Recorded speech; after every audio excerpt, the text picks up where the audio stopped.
Mic check. 1, 2. Mic 1, mic 1, mic 1. Mike Steve one. 1, Steve 1, Steve 1. Mike and He's Steve. Mike 1, I'm Steve 1.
and Juliet are together in eternity. We can be like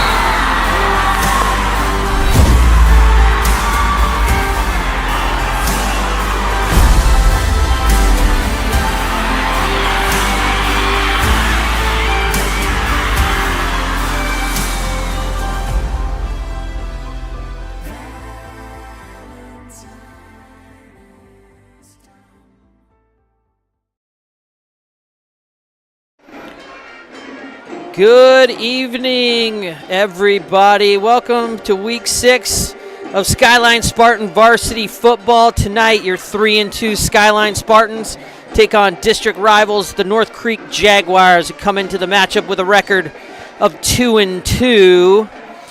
It's a nice night here on the plateau. Summer seemed to sort of reappear, and we've got a beautiful sunset view from our perch here in the Spartan QB Club live stream booth. So yeah, we find ourselves here in the friendly confines of Spartan Stadium. My name's Rob Stiles, accompanied as always by Mr. Kyle Enns. And Spartans are coming back off of a loss that was a lot closer than what the score would indicated, a 30-17 loss. But the Spartans really lost the game in a couple of small areas, right? Special teams, not small areas, but you know what I mean. It wasn't the offense, it wasn't the defense, it was turnovers, and it was special teams. Agreed. Especially, we've been talking about red zone all week, or all season. Red zone has been extremely critical for the Spartans to try to get the ball in the end zone. That's been a really, really tough spot. We've also been talking about how the defense has really held opposing teams to under 10 points a game. Last week, really, they only gave up 14 points. The rest of the points were on special teams and other miscues. So, defense really wins games, and it really inspires the offense to hopefully get the ball across the goal line in the red zone, as we've been talking about. Yeah, the offense has been great.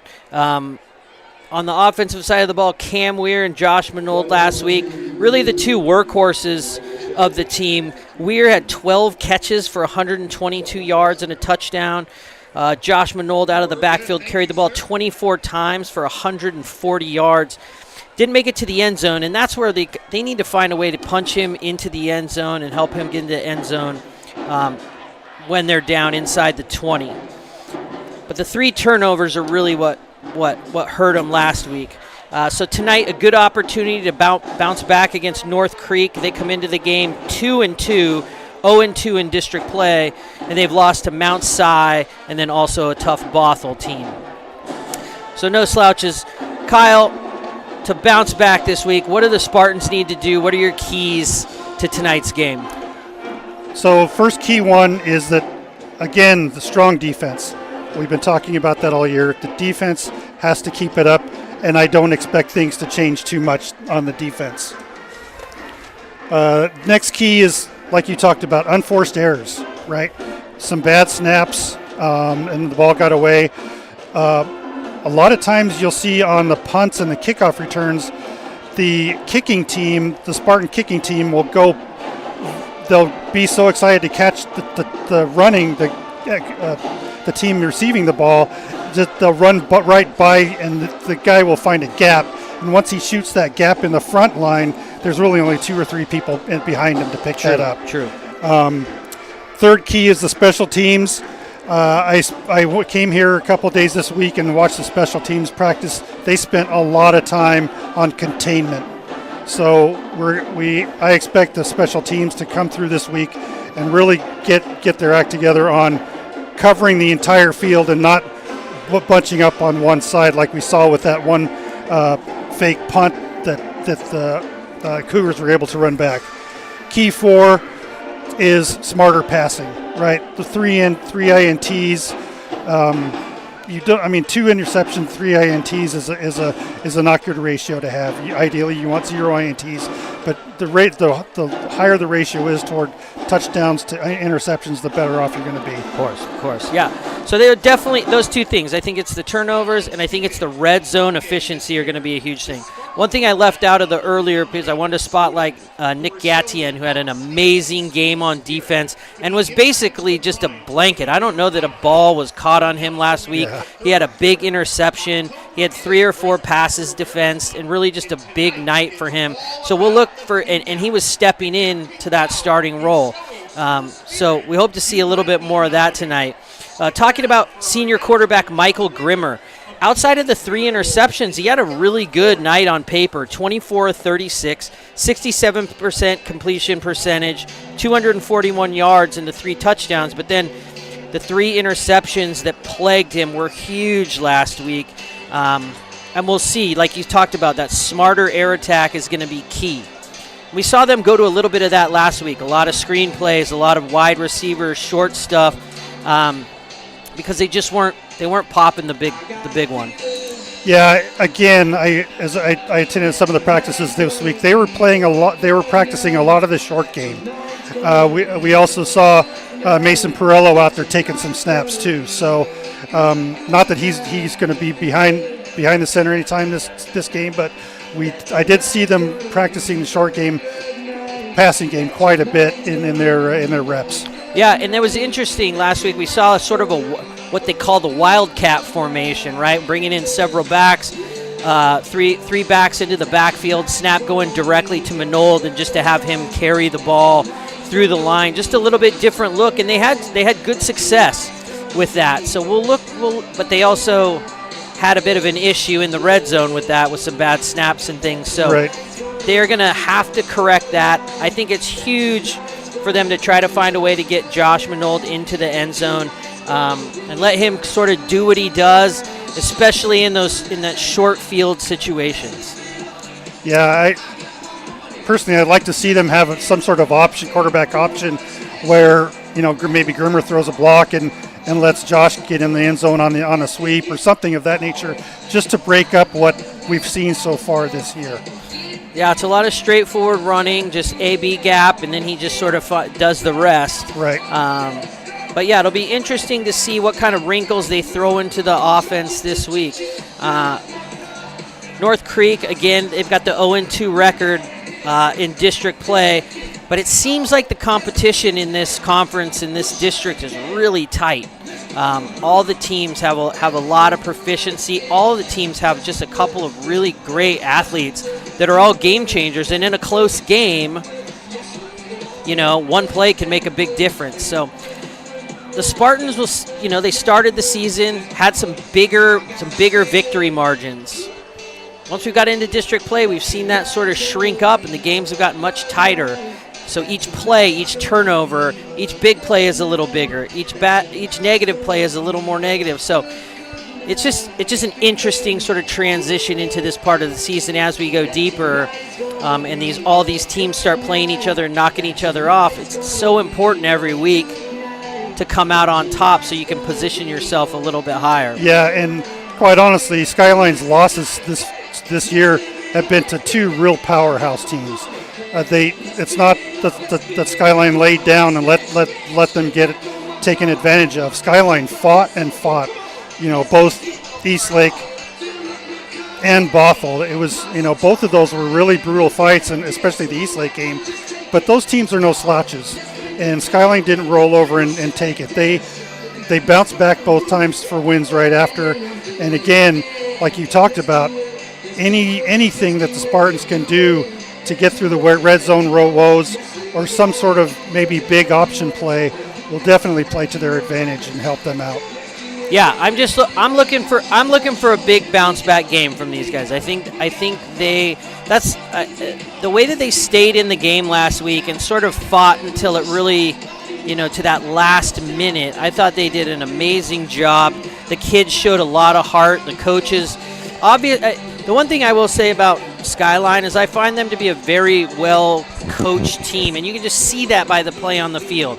There's not a lot of personal fouls. There's not a lot of, ruckus and noise going on outside of the plays. For the most part, they're pretty penalty-free. And the way that they fought to the end, I thought that was a great, just spoke great really to the coaching staff and just the heart of the players, just kind of sticking it out to the end. Yep.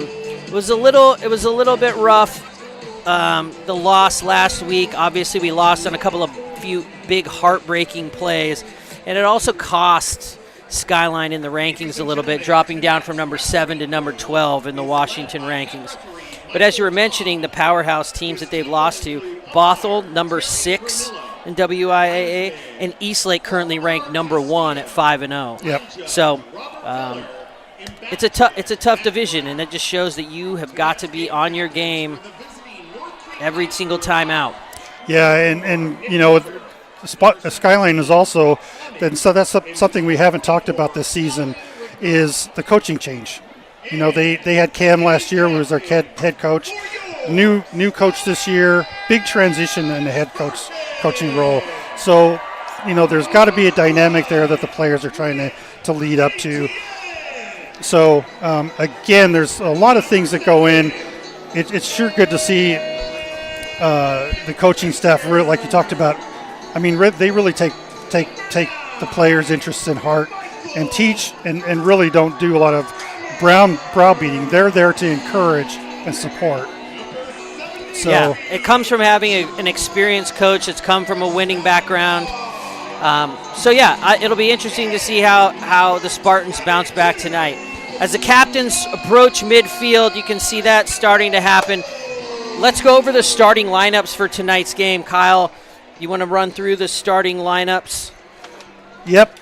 So these offensive starters for the Spartans are quarterback Michael Grimmer, running back Josh Manold, wide receiver Nate Fisher, wide receiver Jackson Manold, wide receiver Cam Weir, wide receiver Luke Morgan, right tackle Colin Amick, right guard Trevor Steinbach, center Zane Kuea, left guard Alex Turner, and left tackle Jackson Dempsey.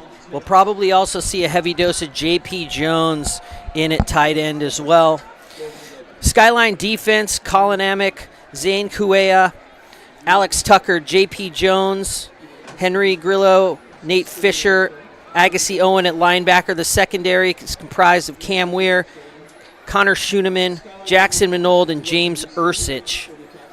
And jumping over to the North Creek side of things, for North Creek's offense, quarterback Jackson McGill, running back Peyton Cunningham, Damian Ellers, Kush Basava, Georgie Devakos at wide receiver.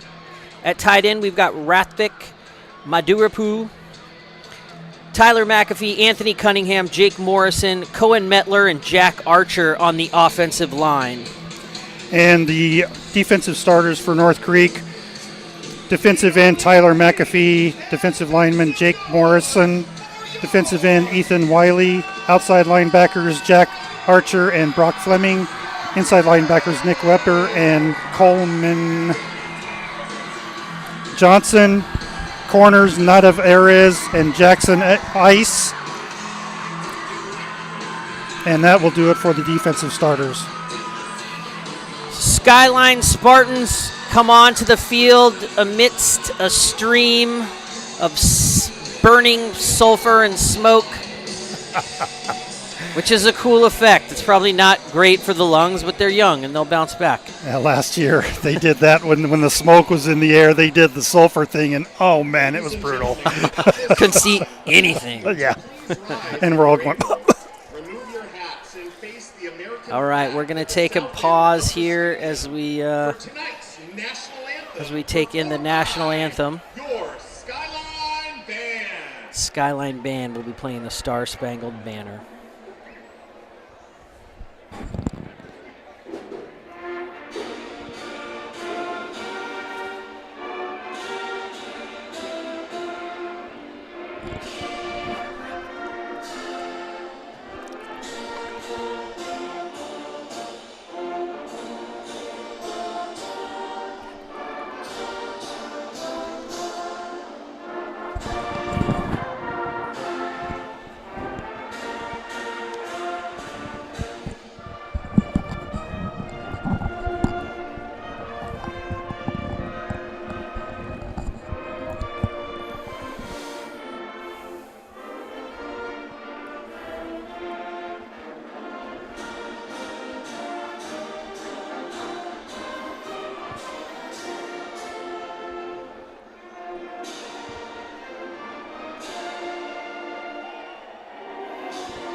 All right, those are your Friday night feels right there out here. Sun setting, beautiful night. Maybe a cloud in the sky. Maybe. But it's pretty picturesque out here. The band playing the national anthem and a bunch of proud young men about to go out and try to defend the honor of their school. Skyline Spartans 3-2 on the season, ranked number 12 in the WIAA. North Creek Jaguars 2-2 on the year, looking for their first district win tonight. Yep, and they will be coming out to fight as well, since they want to be a big part of the district wins as well. So Skyline's going to have a tough run of it today, but I think coming off that loss last week, they had some lessons, and hopefully they'll be able to put those into practice this week. So North Creek's going to tee it up, kicking the ball to the Spartans. Just want to make a quick note. We'd like to thank, the Spartan football, the Spartan QB Club puts on this live stream, lets us do our thing, lets you guys see the game remotely, and we just want to thank them.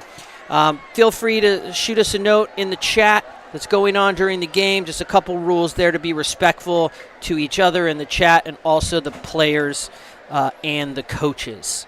And you can also feel free to discuss how handsome the broadcast team is as well, if you'd like. So as we get ready for kickoff, looks like a bunch formation. There it is, some kind of funny fake, a little bit of theater there by the Jaguars. Jaguars, purple helmets, white jerseys, black pants. Skyline in white pants, green jerseys, silver helmets. The ball's kicked. Cam Weir comes, takes it on the near side, working the ball back, running the ball across the field, looking for some room. Turns the ball upfield, gets about to the 15-yard line where he encounters a Jacksonville defender. Tackle is made on the play by number 17, Brock Fleming. Yeah, Cam wasn't able to outrun him horizontally this time, and when he turned that corner, he found some folks there. Took that one a little close to the sideline for my liking, but he's the guy trying to make a play. So Spartans will start inside the 20 from their own 15. Fisher and J.P. Jones, they set up in the Wildcat formation. Snap goes to Manold. He pushes up to about the 24-yard line. A good gain on first down. So we got gain of 8 on the play. No huddle offense here for the Spartans. Grimmer now drops in behind the center. Pulls back, directing some traffic out there. 5 receivers into the pattern now. Manold, Weir, Fisher, Morgan, and Grillo. Or Mason Perello, pardon me. Ball snapped. Ball is dropped. Looks like it was fumbled there by Michael Grimmer. The ball slipping out of his hands. He's able to jump on it and maintain possession, but a loss of about 6 on the play there. That'll bring up 3rd and long.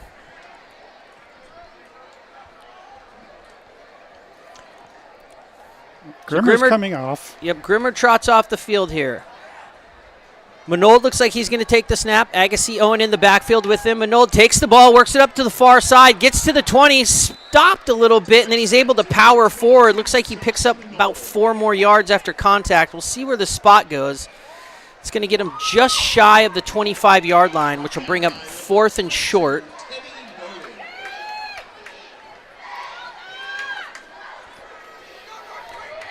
So 4th and 1. Grimmer back on the field. Manold in the backfield. 4 receivers for Grimmer.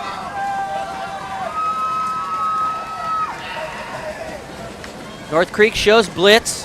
Ball snapped, handed to Manold. He pushes forward, and he's able to drive up to about the 27-yard line, which will be enough for a Spartan first down.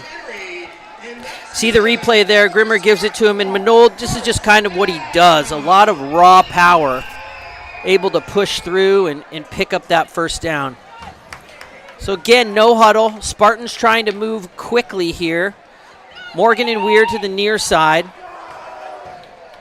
6 men up front, including the tight ends. Grimmer in the pistol. Takes a snap, turns, hands to Manold. Takes the ball, pushes forward up to about the 30-yard line. Tackle made there by number 56 of the Jaguars, Ethan Wiley. Number 56, Ethan Wiley with the tackle. You notice some of the players with some pink flair on tonight, as it's pink out night here at the stadium in support of October being Breast Cancer Awareness Month. So that's what all the pink is about. Ball snap, Grimmer turns, hands it to Manold. Ball is over pursuit. He was touched in the backfield, but able to sort of push forward, bringing it up to about the 30, no, just shy of the 35. No huddle.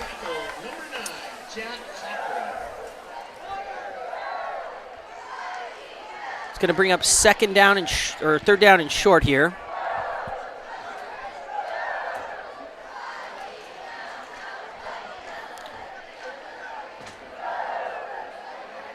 Grimmer takes a snap, quick handoff to Manold, makes a move, he bounces outside, he heads upfield, going up the far sideline, delivers a brutal stiff arm to number 1, Georgi Devikos.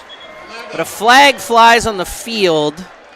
I'm guessing someone's hand got in someone's face mask is going to be my guess on that. Kind of what it looked like, but the official from the downside of the field threw that flag. So it is a face mask. We're signaling face mask. We'll wait for official word. We're not sure who the face mask is.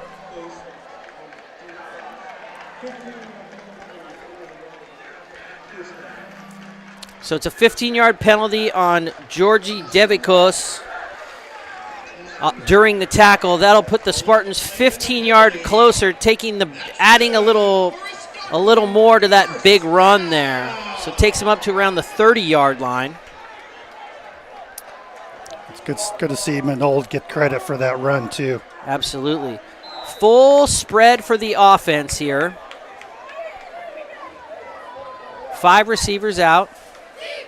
Ball snap. Perello is in the backfield. He takes the snap and he runs forward, pushes it up to about the 20-yard line, gain of about 9 or so. Mason Perello taking the snap. Just sort of looked like he was dropping to pass, but clearly a designed run and a good pickup on the play by the junior Mason Perello, number 2.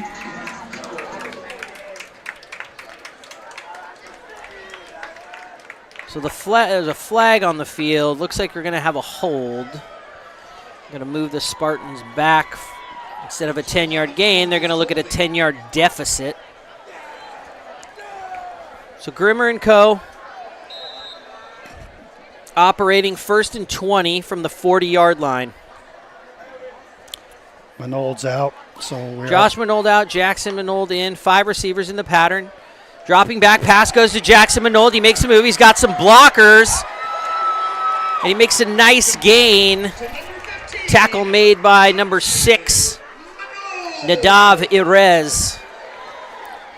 He just followed right behind Luke Morgan and was able to make a big gain out of that. Yeah, well designed, sort of very standard wide receiver screen. Morgan and Weir blocked it pretty well. Or Morgan and Perello, I should say, pardon me. Weir and Morgan out wide. J.P. Jones, Nate Fisher, and Josh Manold also eligible. Ball snapped. Grimmer hands it to Manold. He stutter steps into the line, leans forward. Be close to a first down. That was 2nd and 3. The line made a pretty big move, pushed him forward, but I'm not sure that was enough to pick up the first down. Ball's going to be at the 22. Yeah, Cueva and Steinbach are really big guys to be pushing that pack down the field. Yeah. So we're looking at 3rd and 1 here.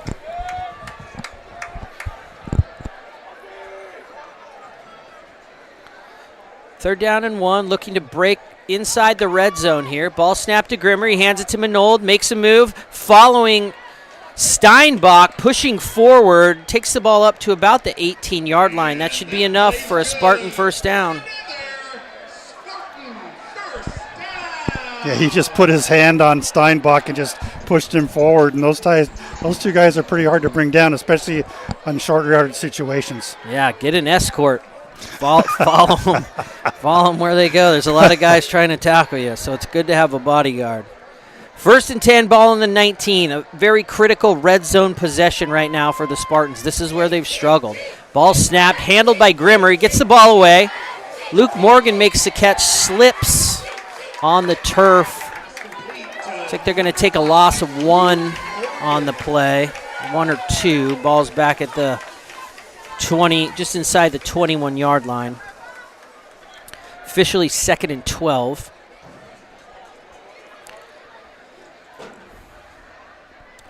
Been going no huddle this whole series. Pretty much no huddle, just taking everything in from the sideline. Play will change. Line comes set. Grimmer claps, takes the snap, hands it to Manold, making the move up the far side. Follows his blockers, finds himself around the 15, pickup of about 6. Should bring up 3rd and 6 or 7. 3rd and long. Officially 3rd and 7 on the scoreboard. Spartans ball just absolutely chewing the clock here in the first half. Already almost 8 minutes have gone by. So a more methodical approach here by the Spartans, looking for shorter yardage and a more consistent sort of drive. No big plays tried yet. Grimmer drops back, throws a slant to Morgan. He makes a move, but he can't escape Erez. Brought down at about the 9-yard line, but that should be enough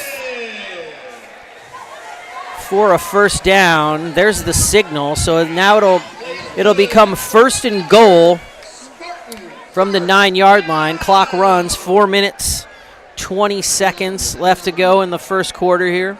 Like that quick out. Yeah, it was a quick pattern and just kind of seeing if Morgan can make a move. Ball snapped to Manold in the Wildcat. Handles it, does a little dance move, but there's not much there. Stopped at the line. Yeah, that snap was just a tiny bit too high, and it needed Manold needed to hesitate a little bit to get his bearings after that high snap. So yeah, plays like that, it just throws off the timing. That 1 second can sort of be the difference in getting through the line or having that hole close up before you can get through it.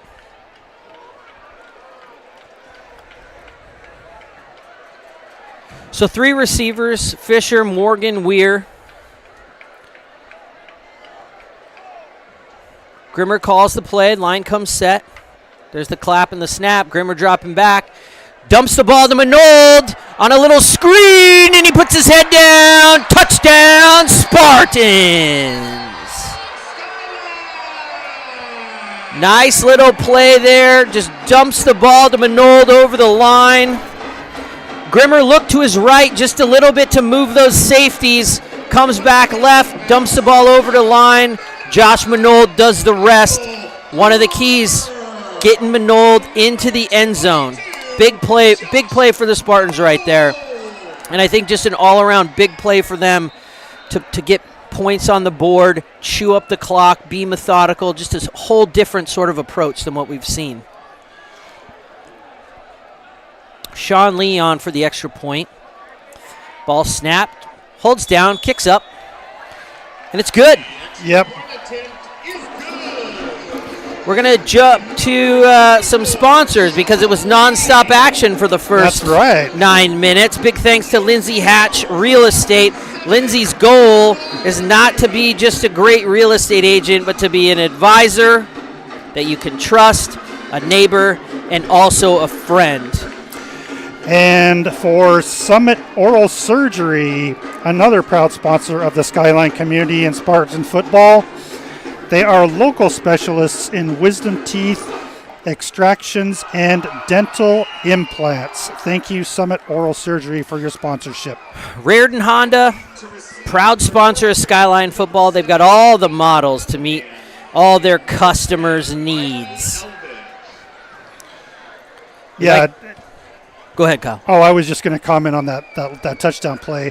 You know, Manold had 3 or 4 blockers in front of him too, and it was key that Grimmer looked right, like you talked about, to get the secondary thinking to the right, and then Manold was able to take advantage of that along with his 4-up men. That's just some of the nuance of like football play calling there, right? You got your big star out to the right, you're inside the red zone, he's your leading scorer. So just to give him the thought that's got that team keyed in and what they've been watching all week. Just a well-designed play, well-timed call. Lee kicks the ball off, received by Riley Elvidge. Moving the ball up the middle and absolutely nowhere for him to go. Mason Perello, who we saw take a snap last time, making a big stop on special teams. And like you said there, Kyle, like you brought up, a little bit of the issue for the Spartans in kick coverage is they've over-pursued. They found themselves beyond the ball, and it's hard to sort of run, swim upstream to get back to players. That time covered perfectly, and Perello, just sort of a one-on-one matchup, just sort of took him down. Yeah, great play by Mason. So the Jags will start on their own 9-yard line. Ball snap. Dropping back, rolling to his right, going to let it air out. Looking for number 7, the ball. I'm not surprised at all. Number 1, Nick Gatien in coverage on the play. The ball came from McGill, rolling to his right, letting it rip, looking for Peyton Cunningham. Again, another tall wide receiver against the shorter Gatien, and just all over him. Perfectly played, put himself between the receiver and the ball. That right there was textbook. Textbook. Show that to the young kids, because that's sort of how it's done. Yep. You keep your focus on the ball. Don't worry what's going on around you. And he was right there. Nice play by Nick Gatien. 2nd and 10 from the 9. Ball snapped to McGill. Hands it off to Cunningham. He makes a move, but he's met at the line. Tackles made by James Ursich. And Nick Gatien on the play. Yep. He might get an assist on that one. 3rd down.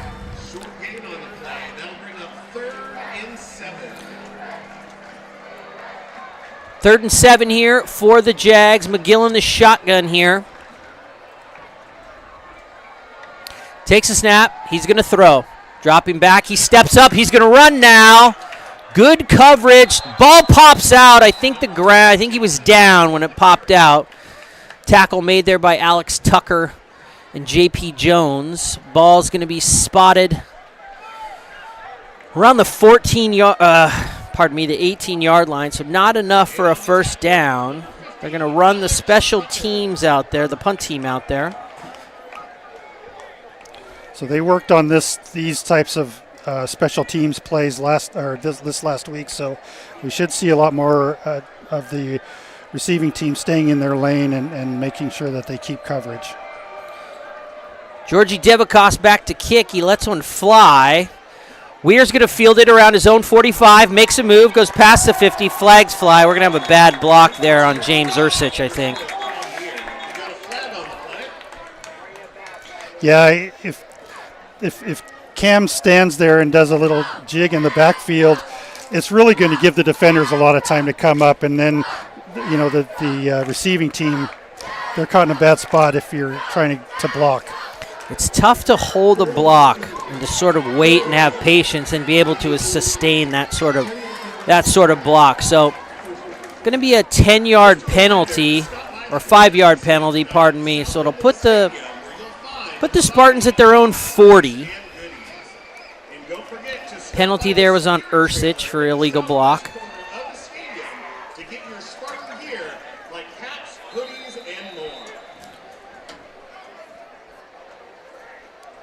So Spartans come out 4 wide. Grimmer in the pistol, sort of their base offense. Clap and snap. Hands to Manold. Head straight up the middle, pushing forward.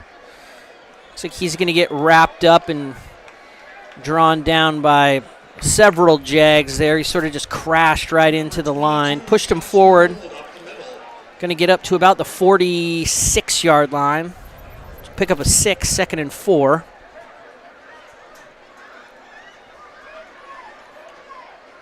Perello and Morgan to the near side. Manold and Weir split out to the far side. Josh Manold in the backfield. Ball snap. Grimmer drops back. Looking to his left. Dumps the ball off to Perello. He takes the ball around the 50. Cuts up field. Loses the ball for a brief second there and then falls right back on top of it. Should be enough for the first down there. Getting the ball up to the 46.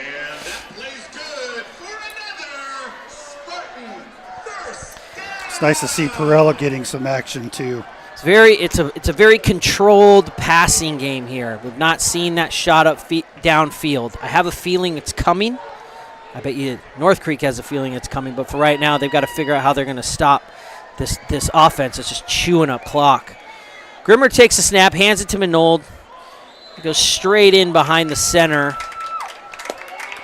And he's gang tackled there around the 43. Forward progress, to the 43-yard line.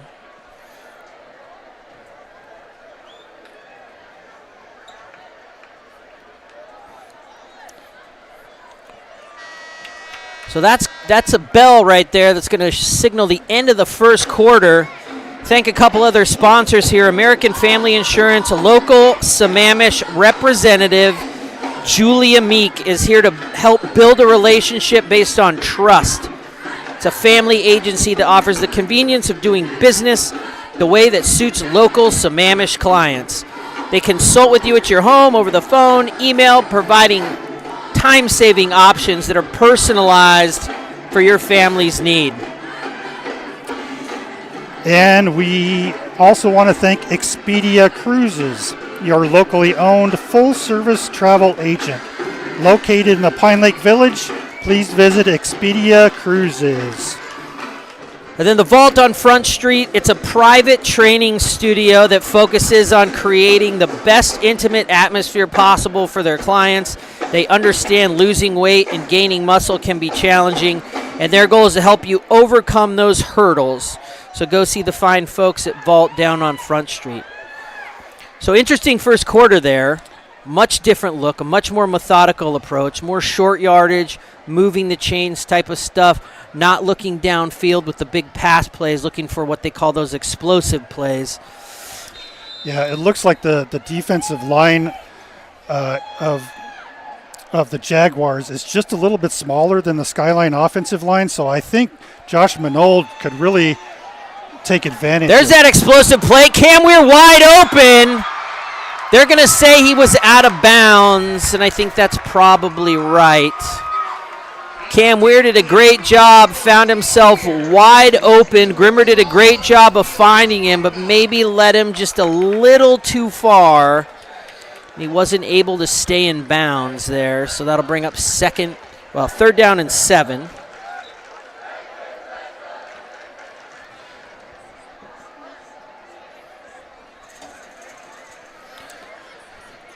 Third and 7, ball on the 43. Mason Perello checks in. 4 receivers for Grimmer. Two to the far side, 2 to the near side. Josh Manold in the backfield. Ball snap. Grimmer looks back. Dumps it to Manold on a little halfback hitch there. Little halfback slant.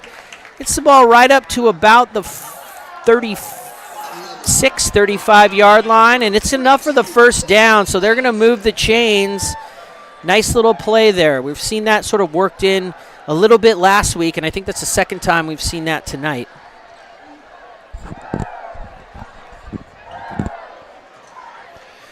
Two tight ends in the game now for Grimmer.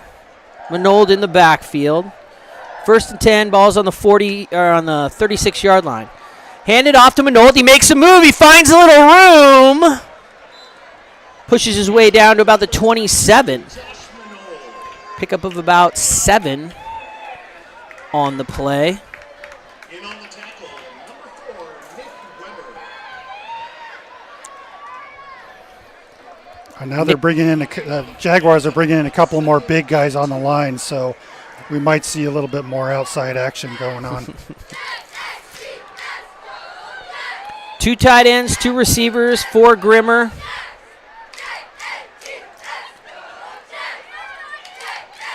Takes a snap, hands to Manold.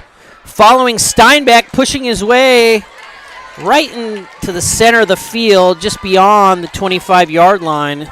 And that's going to move the chains. Spartan first down.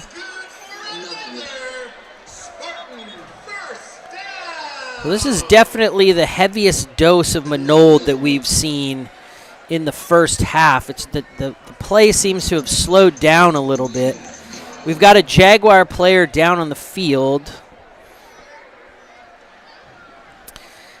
As the training staff tends to him, we'll hit some sponsors. This is more of a shameless plug. This is the company that I work for, Synthetic Turf Northwest. We're a local turf company. We're the largest specialty turf company in the Pacific Northwest, and we're right here in your backyard. And we're looking to help you take your backyard to the next level. We're a family-owned company with 25 years right here in the greater Seattle area. We're turf experts for lawns, greens, pet areas, playgrounds, and more. Go to syntheticturfnorthwest.com to see how you can start living the turf life.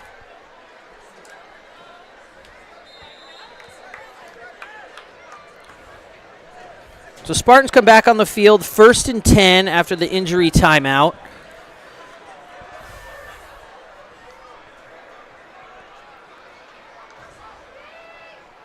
Cam Weir down here to the near side. Ball snapped, handed to Manold, pushing forward up the middle, hurdles somebody, makes a move, bullies his way down to the 14-yard line.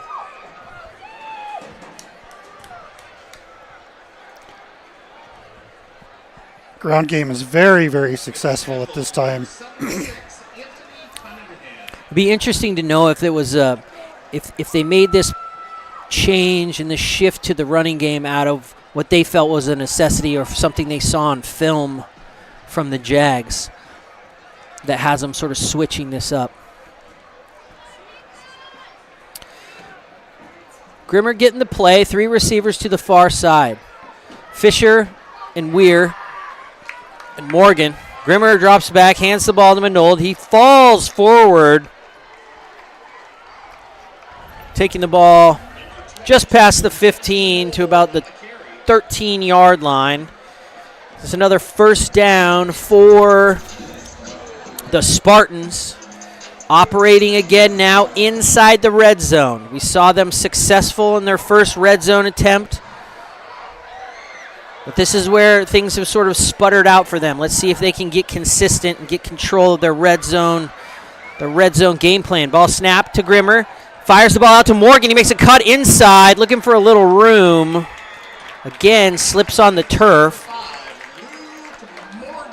If he was in the NFL right now, he'd be over at the cart getting like the longer spikes put in or something. Yeah. It's the second time he's lost his footing. Yeah, or the goo. Yeah, right. But yeah, he caught the ball, tried to turn it back inside, couldn't find his footing. Both times he slipped, he's had plenty of room. So I would expect an adjustment to be made on his equipment at some point. So the defense sort of collapsed down. Grimmer takes the snap, hands the ball to Manold. He's hit as he crosses the line. Tackle made by number 17, Brock Fleming, a 6'1 senior. Gain of 3 on the play. 3rd down and 7. Ball spotted on the 10-yard line.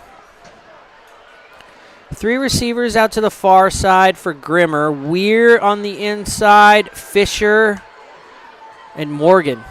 Grimmer drops back. He's looking for the corner. He's looking for Weir, and he overshoots him a little bit. Little slot post there as the other receivers came across the pattern.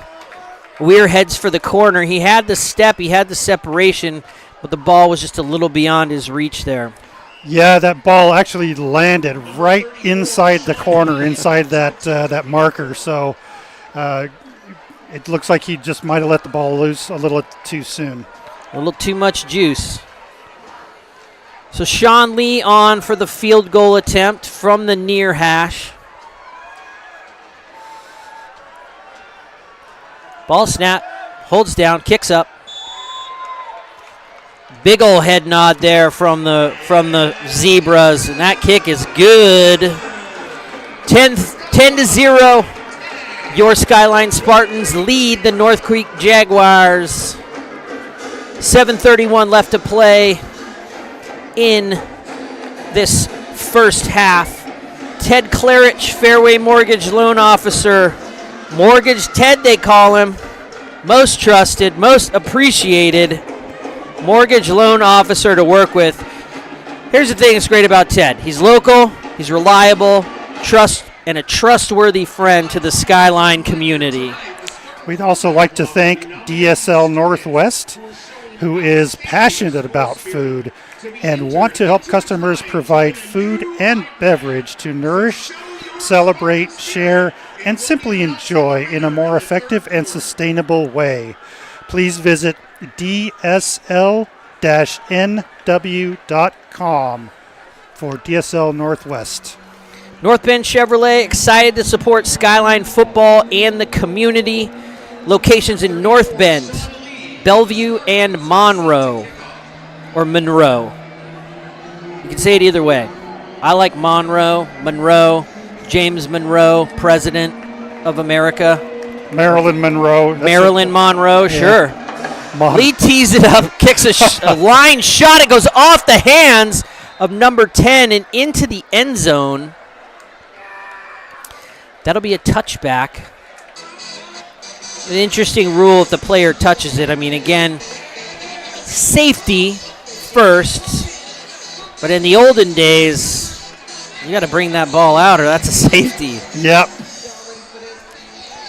Back in the olden days. Yeah, or at least spot the ball where he touched it if it goes back, right? In the event of safety. Right. I think we should champion that new rule. New rule. Bring it back. Little more gladiator style play. Ball's on the 20 for the Jaguars.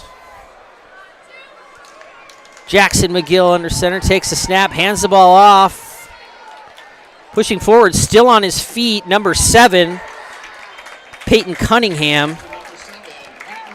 Lunging forward, get really quite a lot of work there for 5 yards, but definitely a well-earned 5 yards. Great second effort, though. He stayed on his feet. I thought the whistle was going to blow, but he was still moving.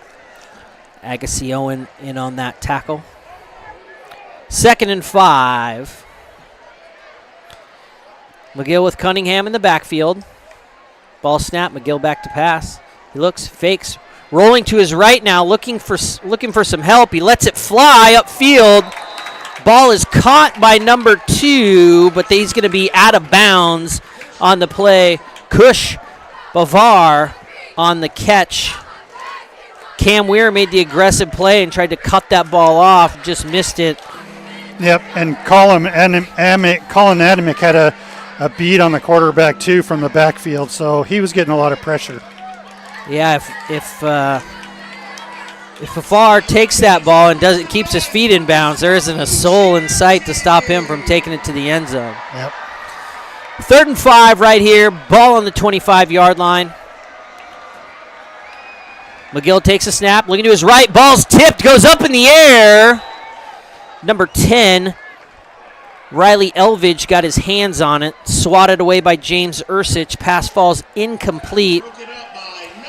Ball was batted at the line by Alex Tucker.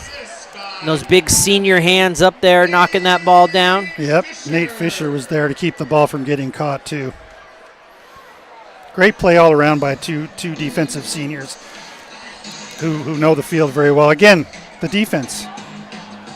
They're just showing up. They make it really tough for teams to execute. And, I mean, I think that's a really underrated. It's not a flashy style of defense. They kick the ball away from Weir. Ball lands at the 40, bounces out of bounds around the 38-yard line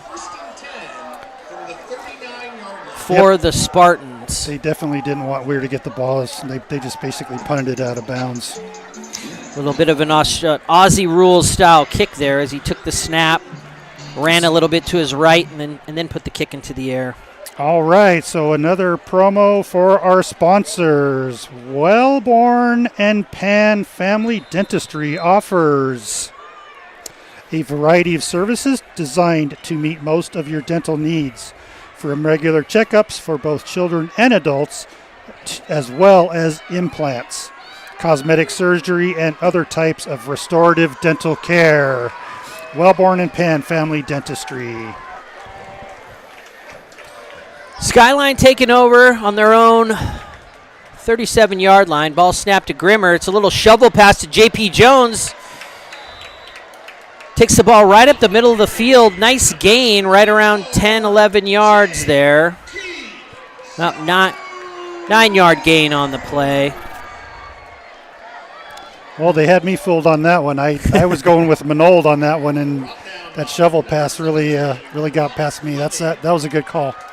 JP's got the pink turf tape on today, so he's easy to spot. Play comes in from the sideline. Fisher and Weir to the near side. Morgan isolated up top. Ball snapped to Grimmer, rolling to his right. Nobody there. Looking for Weir on the sideline. He makes the catch. Pushes up to about the 49. Number 42, Colin Champ, shoves Weir out and takes the first down marker with him. Yeah, Weir was actually at the 48 of the Jaguars and went back a couple of steps before he got hit. Play results in a first down. Ball is exactly at midfield, the 50-yard line. Fisher and Morgan to the far side. Weir down to the near side. Manold in the backfield. Ball snap handed to Manold. He finds a little hole on a little counter. Takes the ball up to the 39-yard line. Depending on the spot here, it looks like it's going to be good for a first down. Chains are going to move. J.P. Jones and Cueva were both there leading that drive. Big hole there. He had quite the alley to run through. So 1st and 10. 5:09 left to go in the first half.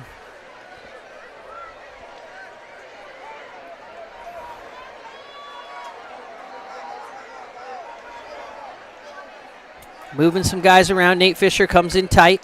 Ball snap, handed to Manold. He makes a move, pushes a couple guys away, lunges forward, tackled from behind by number 57. That's Jack Archer. Colin Amick and Trevor Steinbach making the hole that time. Offensive line is moving some bodies today. That's for sure. 2nd and 3. Ball's on the 33. Clap and snap. Drops back. Quick pass to Perello. A little high, and he's not able to contain it and bring it in. It'll be an incomplete pass.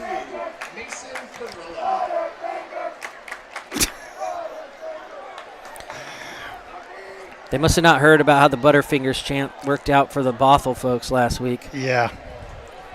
And Cam Weir dropped the ball, and then a couple plays later came back and caught a big touchdown on an amazing catch. Yeah. So some of that good coaching I was talking about earlier, these kids, good resiliency, thinking about what the next play is, which is really what you have to do. We've got movement up front. Be a false start there, but number 75, Jackson Dempsey. Yep. I'm glad to see he's feeling a little bit better. The play clock was down to 1, and I think Jackson just was like, I'm going.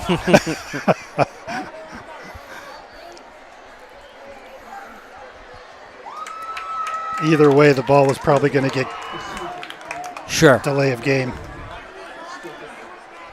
So 3rd and 3 becomes 3rd and 8.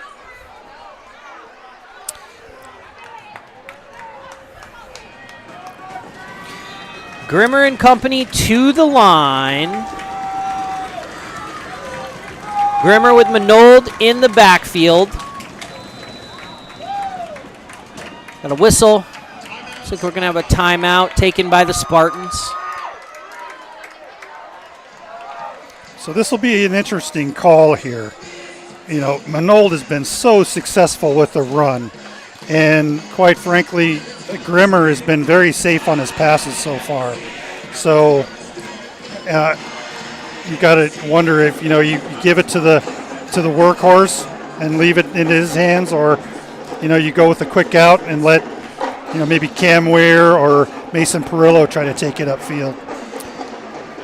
I mean, it's good to have options. We'll see. It feels like with their offense today, I would watch for them to go to Manold on 3rd down with the idea that they're going to go for it on 4th down. With the ball where it is, even if he can push into, you know, if he doesn't get the 1st down, it's possible. I mean, that's within Sean Lee's range. He's got the leg to attempt it.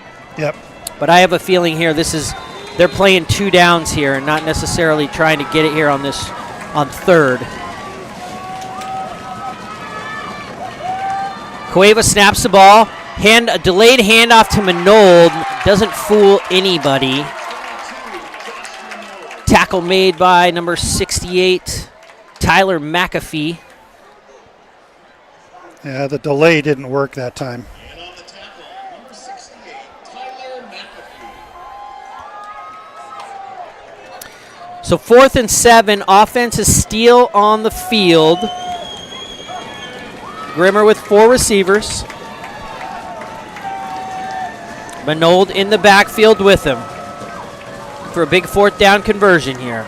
Ball snap, drops back, lets it rip on a slant to Morgan. Nice catch, makes a nice move, spinning, still on his feet, twisting, turning, and finds himself at the 20-yard line before he's taken down there by the North Creek secondary. 6. That was an awesome play by Luke Morgan. He evaded 7 Jaguars getting that far. I mean, 2 of them at the end brought him down, but he danced around 5 before the 2 got him down. He made a really nice drive on that ball, caught the ball, and as he's catching the ball, he's making the move away from his defender, and that allowed him to sort of break free and make some moves and push the ball upfield. Handoff goes to Manold. He tries to go around end, looks for some room, cuts it back, leans forward, gets what he can, gang tackled by the Jags on that play.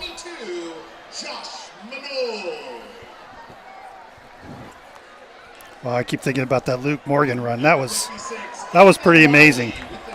Yeah, Morgan hasn't been featured too much. He's made a couple of great plays, caught a touchdown last week. Yep. But it looks like they're moving the ball around a little bit here and giving some other guys opportunities to show what they can do. Yep.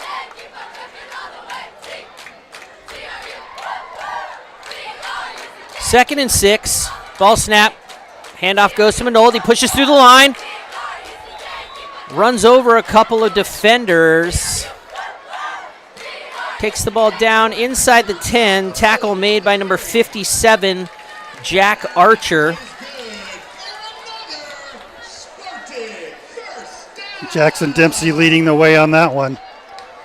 So we got the ball down to the 6-yard line here. Minute 55, clock is running. Spartans lead 10-0. The defense has been staunch and the offense has been efficient tonight, to say the least. That's been the story of the first half. Cam Weir way out wide. Nate Fisher in the slot. Clap and snap. Handoff goes to Manold. Up the middle. The ball down to around the 2-yard line. Again, tackled by number 57, Jack Archer, middle linebacker for the Jags. Jack's a senior. So timeout there by the Spartans. They're going to go over and talk this out, which makes sense with a minute 24 left. I think the Jags called the timeout. North Creek called the timeout, pardon me. So they're making a plan to see if they're going to be able to stop. I'm assuming they're going to look for Manold, but, you know, the counter play would be to look for one of your wide receivers.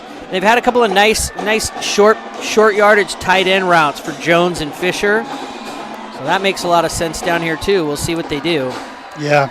I got to go with the bread and butter. Give it to Josh Manold. I mean, they've and have him post up behind Jackson Dempsey and Trevor Steinbach. You know, you just push the defensive line back. Follow the big boys. I think the defensive line is outmatched by the Skyline offensive line. Yeah, from a weight. They're looking big. They're moving earth tonight, and everybody's down on the line. Agassi Owen in the backfield with Josh Manold. Handoff goes to Manold. Pushes his way through, and that's a touchdown. Touchdown, Skyline Spartans. I think you could describe that as the bread and butter right there. They bring it in tight. Send Josh Manold right up the middle. 16-0. Spartans have been dominant on both sides of the ball. Moving the ball methodically. On defense, giving up nothing. Looks like they're going to do their little switcheroo formation here, and Sean Lee will go for the extra point here. Jackson Manold with the hold. Snap gets down. Kicks up and good. That extends the lead to 17. So 1:29 left to play in the second quarter. Coming up on halftime, Spartans leading the Jags 17-0. So just look forward to, in the third quarter, we're going to be having an interview with the Skyline principal. His name is Keith Hennig, and he'll be up here. Kyle will talk to him a little bit about Skyline football and how it helps the school and all that kind of good stuff, and just what Skyline's sort of all about.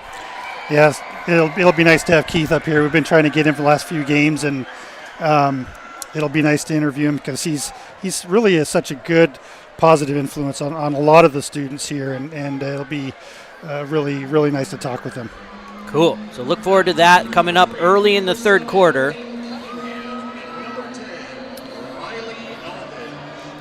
So Sean Lee teeing it up here. Spartans going to send one downfield here. Cunningham and Elvidge back deep for the Jags. Kicks up. Ball goes to the far side. Elvidge takes it around the 3. Running forward, makes a move, finds a hole, jumps up in the air, and just not able to evade the grip of Jack Mays. He tried to jump over him, but it looked like he had an alley there, and he was making his way through that first wave, and Mays came out of nowhere and kept him from breaking a big one. Well, this week they practiced everyone staying in their own lane and not collapsing in on each other. The idea is so everyone has a lane, they stay in it. Jack May stayed in his lane and was able to make that great play. Containment. Jags starting at their own 25-yard line. Cunningham goes in motion, comes out, catches the ball behind the line of scrimmage, pushing forward. Knocked out of bounds by J.P. Jones around the 27.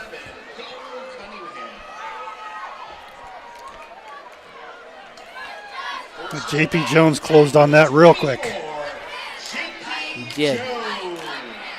Pickup of about 3 on the play. Clock stops at 1:09.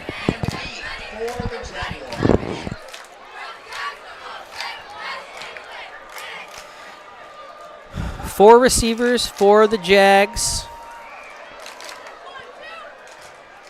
Ball snap, drops back, looking for a screen, dumps the ball off to number 20. He makes a catch. Damian Ellers picks the ball up to about the 34-yard line. 20, Damian Ellers, flag on the play.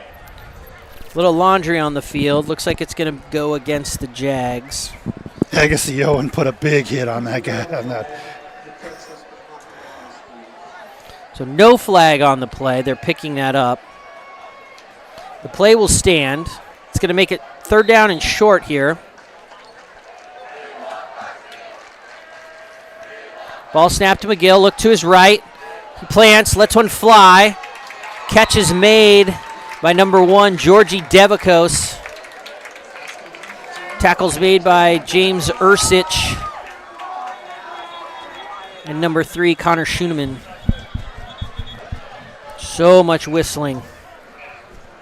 Stopping the clock to move the chains. 40 ticks left before halftime. Yeah, J.P. Jones again on the other side of the field was helping out Connor Schooneman on that play. Connor Schooneman, his first game back since early in the season. He was back in uniform last week, but we didn't see him take any snaps. So good to see him back in the game. That gives a lot of depth to the Spartans at that cornerback position with Weir, Schooneman, and Gatien. Yeah, this week he was really on the sideline working with the trainer to get taped up and make sure his harnesses were in place so he doesn't re-injure himself. McGill dropping back, looking to his left, steps up. He's going to run. Picks the ball up the middle and is met there by Nate Fisher around the 44-yard line. Number 3, Jackson McGill with the carry. Brought down by Timeout by North Creek. Nate Fisher following the ball, just watching all the way. Really nice tackle there, just sort of keeping his head up. That was pretty textbook there. Good open field tackle. Here's an interesting tidbit. Nate Fisher's sister coached my son in swimming a couple years ago. So it's nice to see Nate on the field and have kind of a connection there with his older sister who's now in college. Sounds like they got some athletes in the family. Not surprising. 37 seconds left. Do we have any more spots? No, I think we're good. We have Sweet. Rakesh Parin. He's a Skyline supporter. He's an award-winning practice. He serves patients for aesthetic, and cosmetic surgery. McGill dropping back, letting his receivers get downfield. He heaves it. He's got Cunningham open. He makes the catch. And that's going to be a touchdown. It's going to go for 56 yards. What a throw by Jackson McGill. He had a ton of time. Cunningham sort of seems to be the all-purpose offensive star. Got behind the defense. Just a really well-thrown ball by McGill. Great throw. Right here before the half. Huge play for the Jags, who have been somewhat ineffective most of the evening on offense, but a little surge here right before halftime. Yeah, that was their second long ball of the evening. The first one was incomplete. This one was on target. I mean, that was a shot. He put that ball in the air probably around the 43-yard line. Cunningham caught it around the 5. Whew. 50 yards in the air, man. Yep. And kid's a junior? And the secondary, really, they were 4 or 5 yards behind the play on that. And I didn't see how he got free, but he was wide open. He was just running. Got behind everybody, and so the lead reduced to 10. Spartans 17, Jags 7. 28 seconds left to go here in the first half.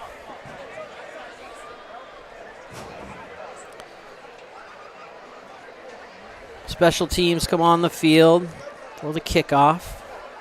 Georgie Devakos, wide receiver, kicker extraordinaire. North Creek bunches in their formation here for the kick. They do the fake. Not sure the purpose of that.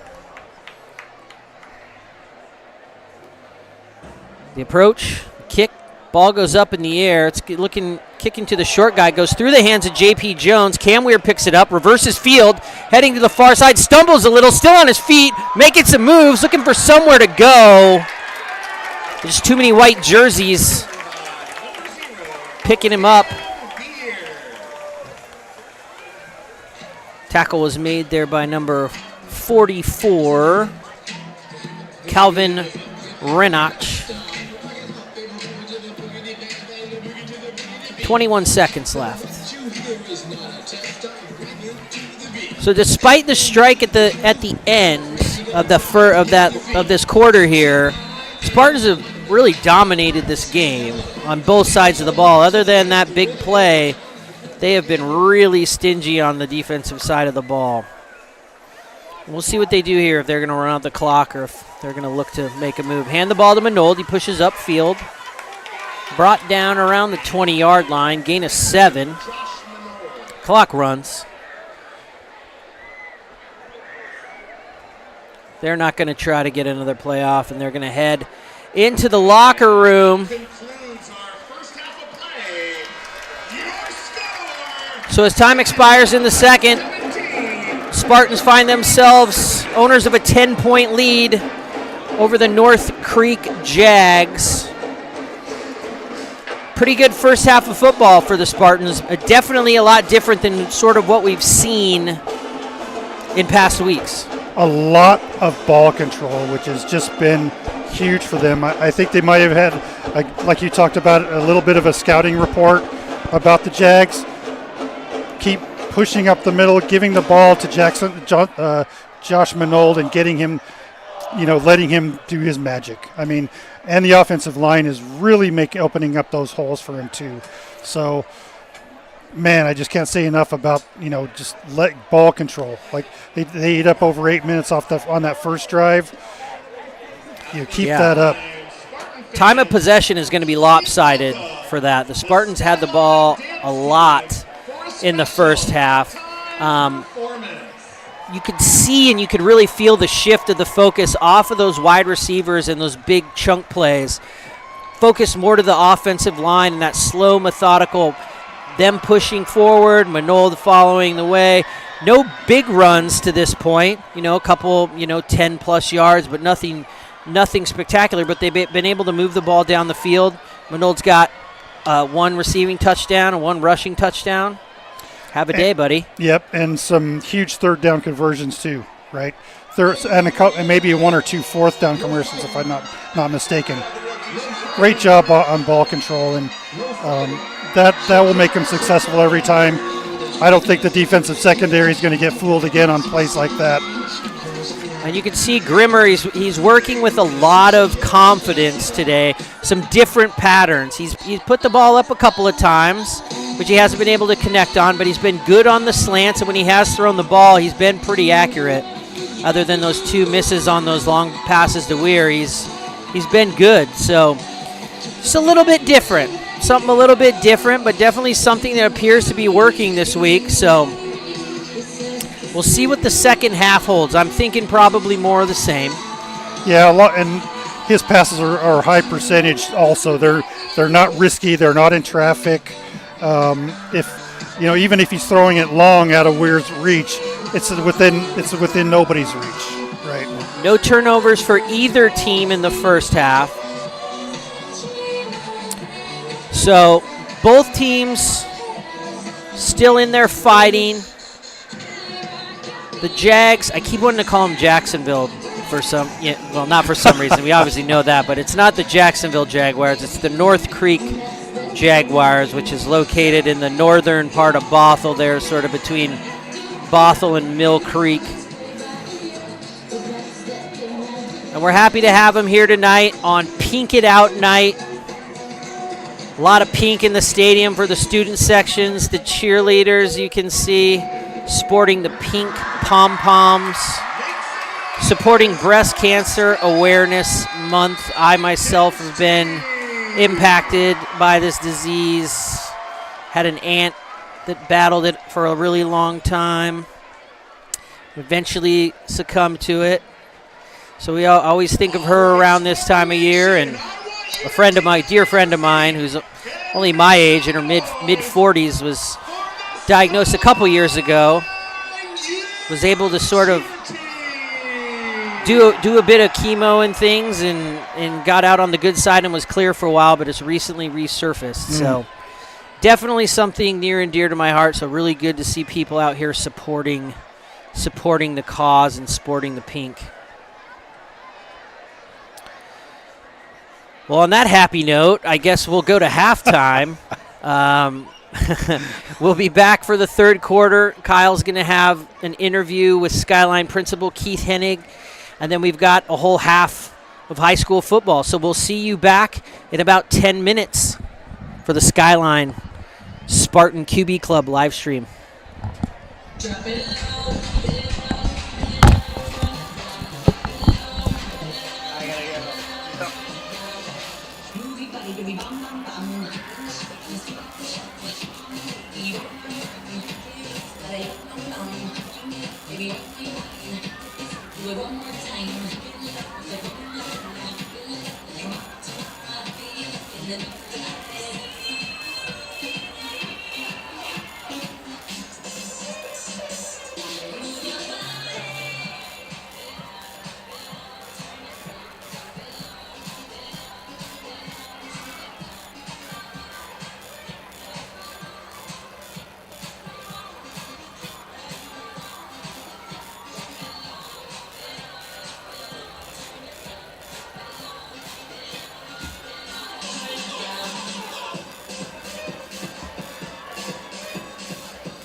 Every home game, we recognize the Skyline Youth Football Team of the Week.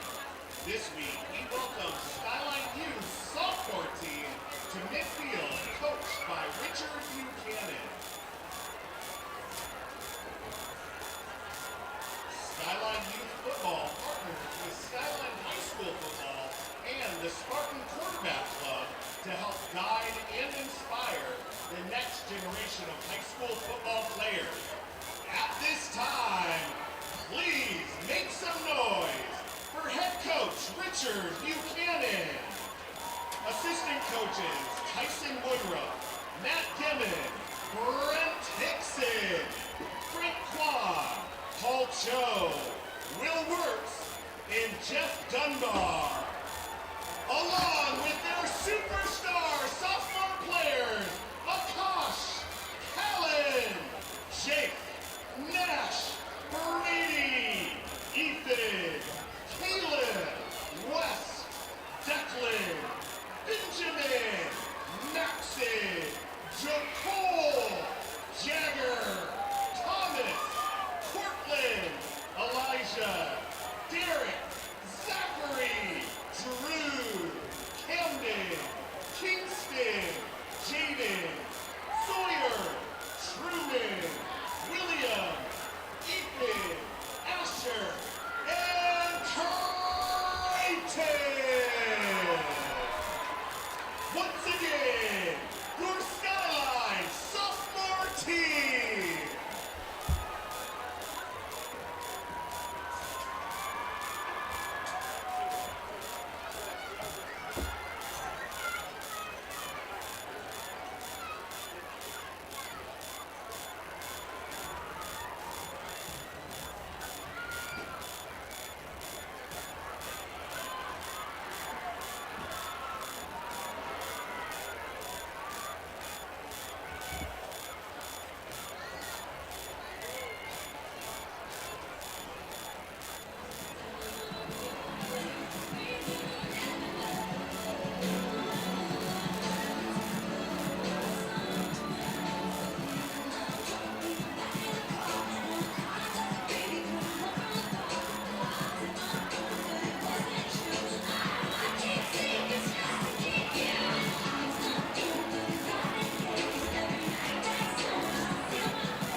When I was 6 years old, broke my leg.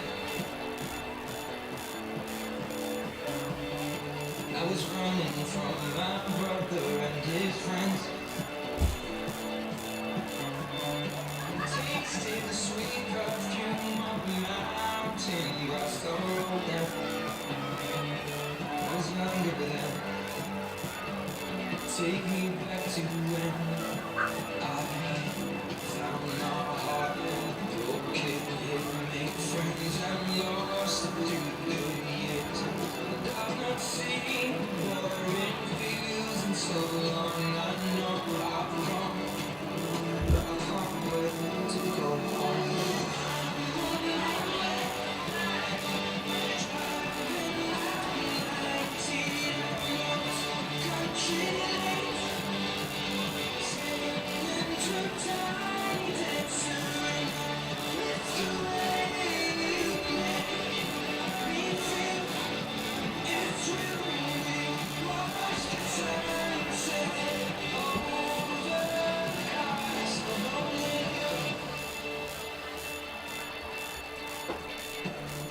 Years old, smoking and roll cigarettes. Last month, Disappear? Clearly have to write my own program.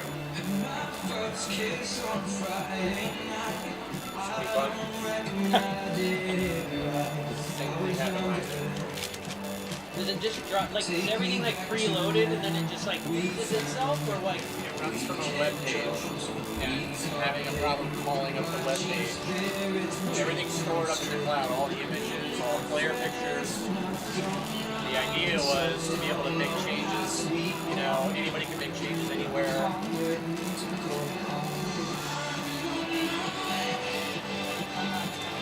But the website I'm trying to pull up is not. Yeah, it's just like. So I'm not going to be able to pull it up on here.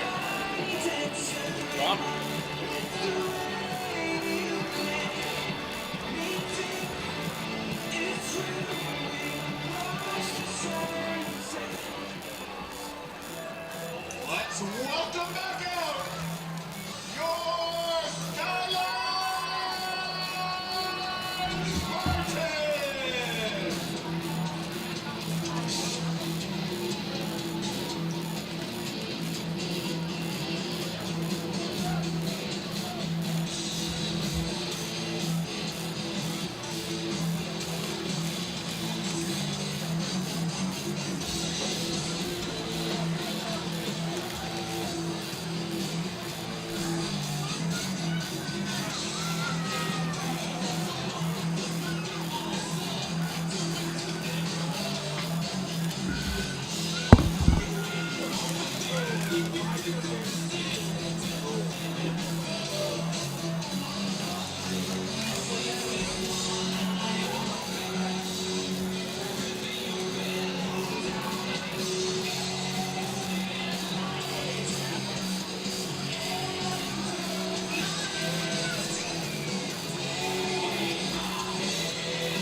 Okay. We need to work out the headset issue for the interview. I'll just give it to Keith when he gets Okay.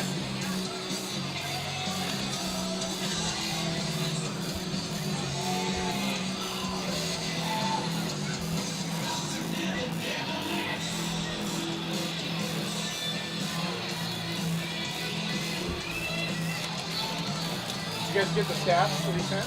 Yeah. Yeah, right on.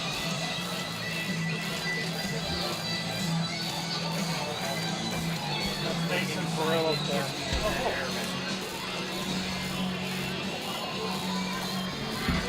He's running the film for the team tonight.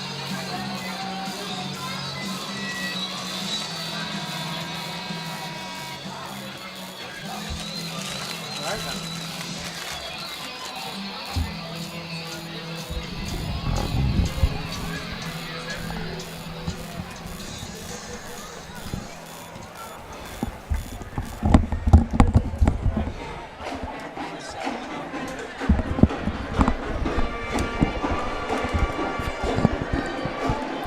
All right, welcome back to Spartan Stadium. You guys really never left, but welcome us back. Getting all caught up on our bathroom breaks. Kyle's out there collecting all the high school drama.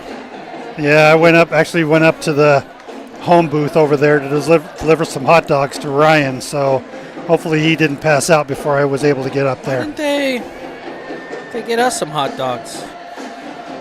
So we got some stats from the first half here. Skyline at 16 first downs to North Creek's 2, which is a real telltale sign of kind of how time went. 26 rushing attempts by the Spartans for 146 yards, 148 yards. Grimmer threw the ball 9 times, threw the ball 13 times, completed 9 of those passes. They've got about 50 yards through the air. Total of 39 plays, 200 yards. They're 5 of 8 on third downs, 1 of 1 on fourth down. And on the other side of the ball, 4 carries for 28 yards for the Jags.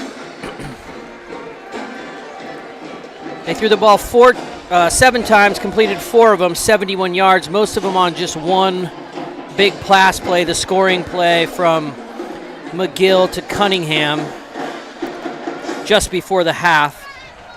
So pretty lopsided numbers when it comes down to that. Only 2 first downs for the Jaguars. Well, another big stat, too, is that there weren't any punts, right? No punts by the Spartans. So that tells you right there that they're doing good third and fourth down conversions and they're moving the ball successfully down the field.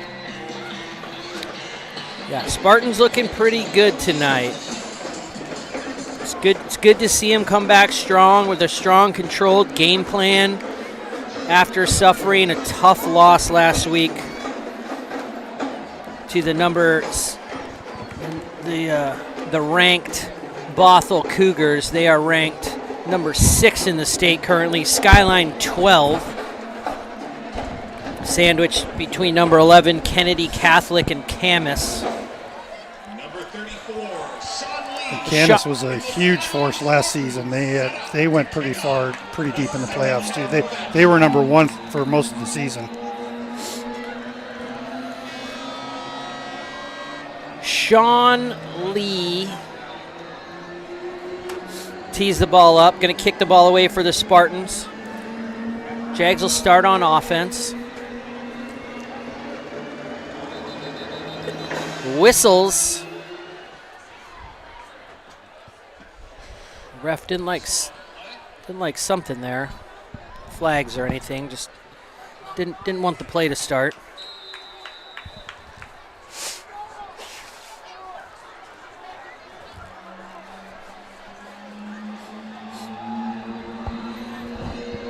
Well, they cue up that kickoff music again. Take 2 on the kickoff.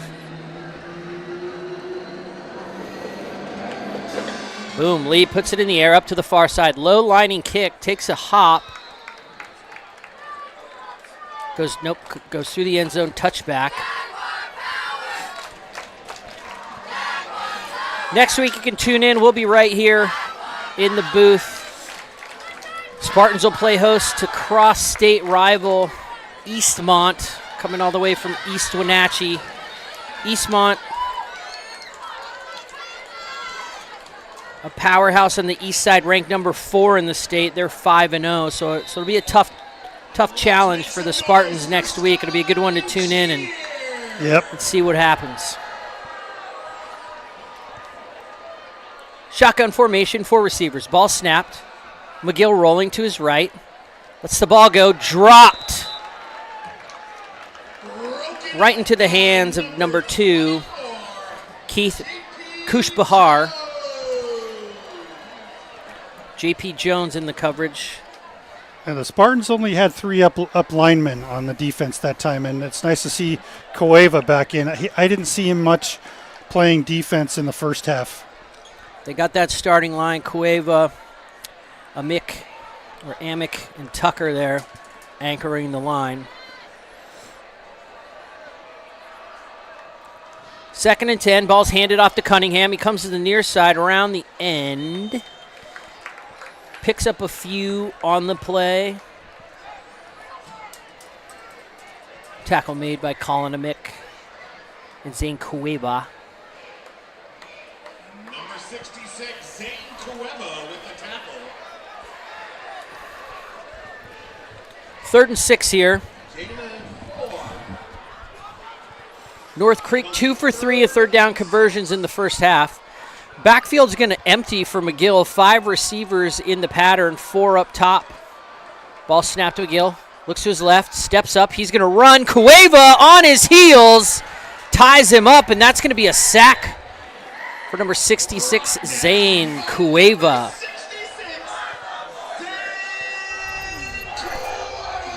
Big sack by Zane. You saw an instant replay there. Really just following the flow of the play, fighting through those blocks, but keeping his eyes up, knowing where the quarterback is. And as he tried to sneak around him there, he just sort of fell down on his heels and brought him down. Nice play by Zane Cueva.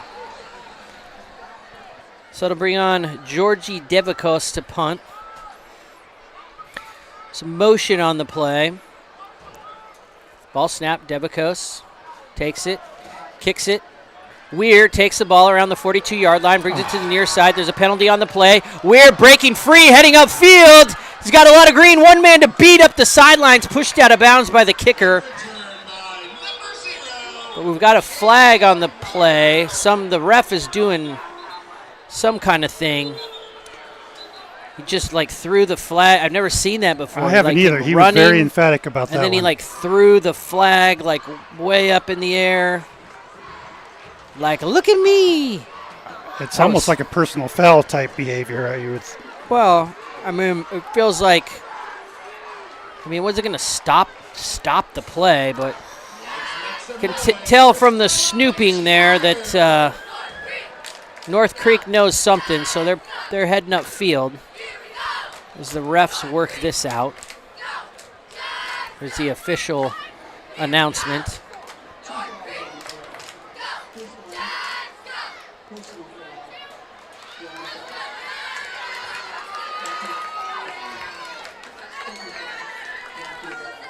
Some kind of personal foul. The rest of it seemed a little bit mumbled.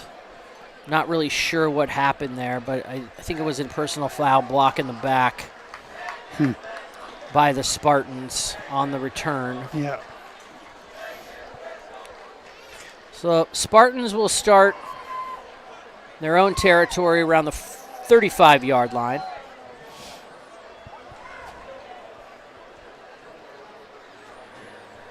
Skyline offense out for their first drive of the second half.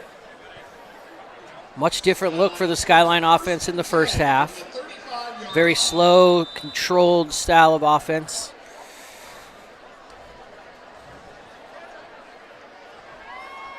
Play comes in. Line comes set. Grimmer takes the snap. Hands it to Manold. He dances around a little bit. Finds a little hole. Reverses field. Coming up to the near side. He's around and nice block by Cam Weir.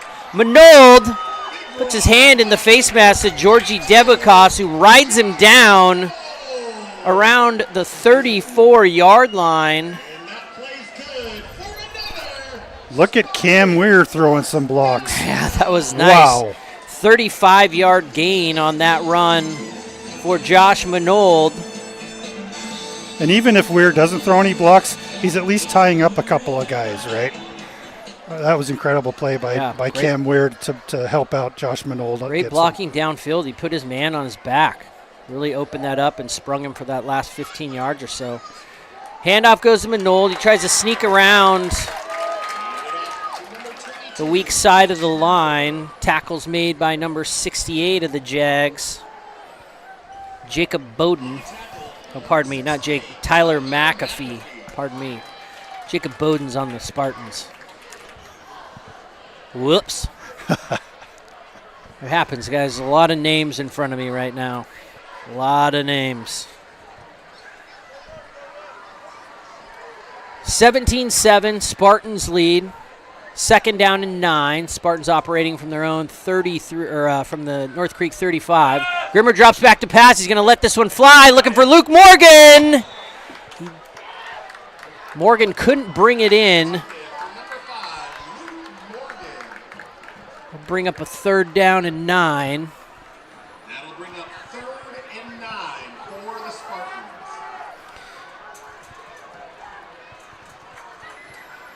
Good coverage on that play.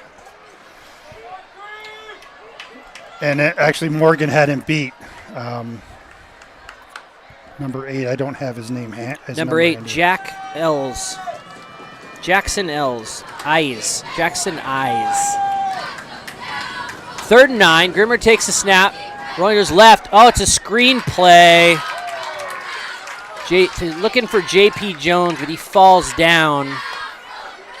And the pass will end incomplete. That looked like a kind of a broken play, actually, even if J.P. Jones hadn't fallen down.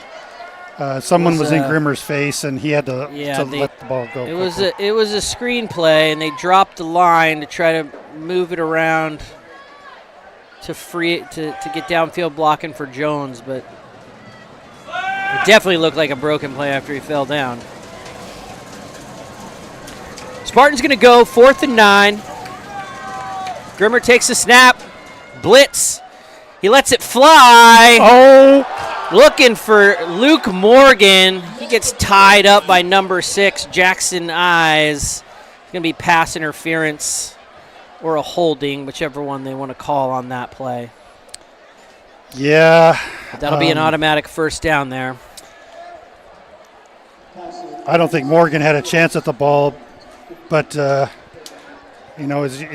you say, you save a touchdown if you get the penalty called on you for pass interference on those kind of things. Yeah, it could have gone either way. I mean, Morgan definitely was impeded, which, that's the definition of pass interference. So ball will move into about the 13-yard line. Not 13-yard line, 17-yard line. Spartans inside the oh-so-important red zone. Referees finding their positions here after the penalty.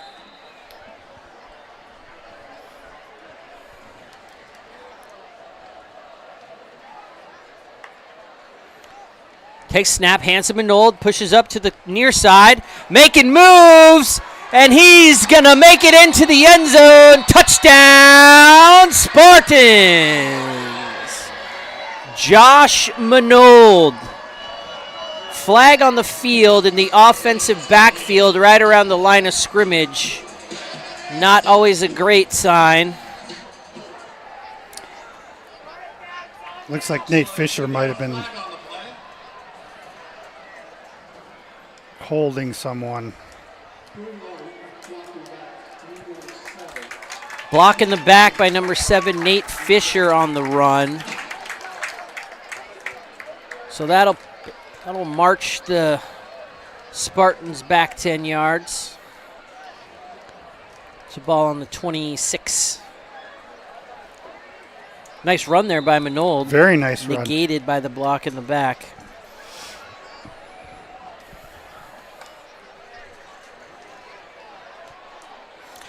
And we've seen the Spartans shake things off like this and continue to do their jobs really well. Again, bounce back, very focused, short memories. 4 receivers, 2 to the near side, 2 to the far side for Grimmer.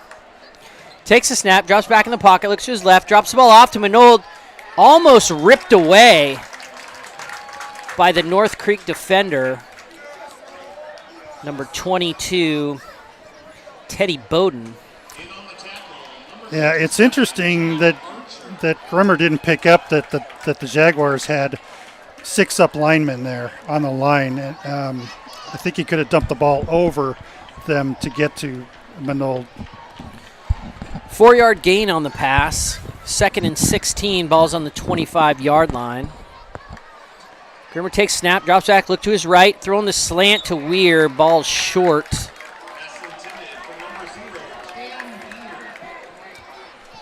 Going to bring up 3rd and long.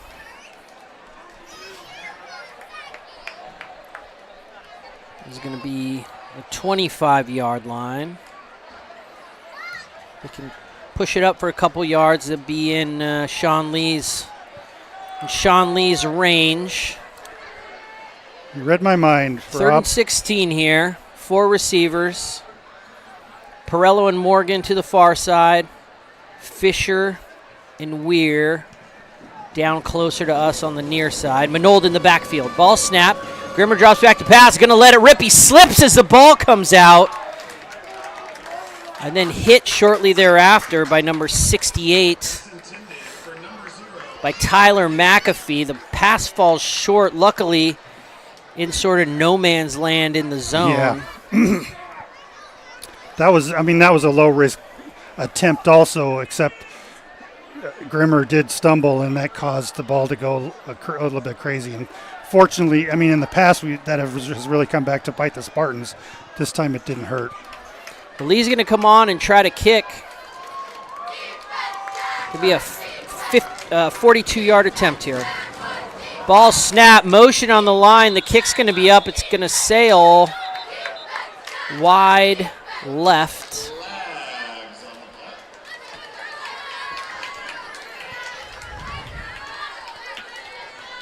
See if it's either going to be encroachment or a false start.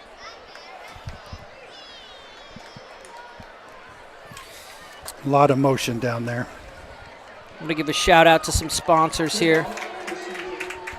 Western Tile and Marble, known as leaders in the natural stone and commercial flooring industry. Their goal is to become the benchmark of excellence in specialty contracting.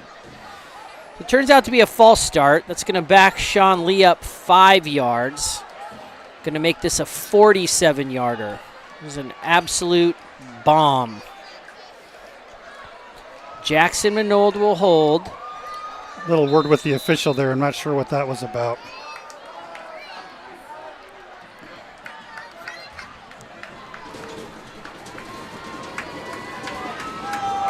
Ball snapped. Here's the kick. It's up. Spinning. It's going to go wide left. Didn't have the lane. Didn't have the distance. So North Creek will take over. It's the first time the Spartans haven't converted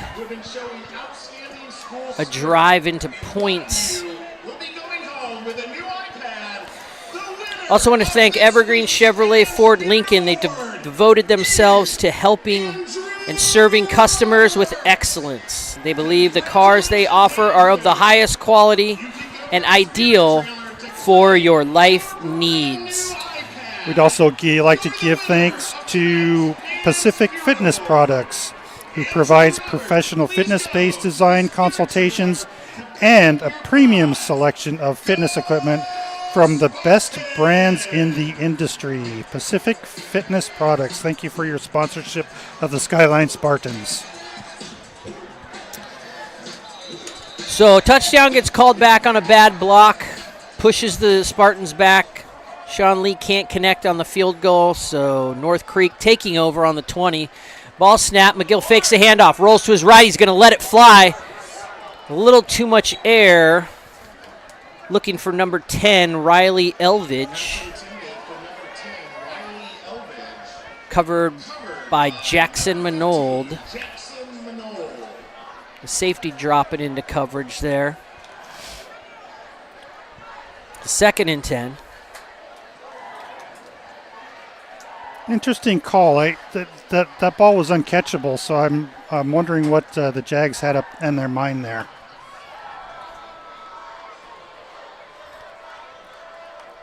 Ball snap, hands to Cunningham. Sticks on the line. Not much doing there. A couple of Spartans meet him. Forward progress. Stopped.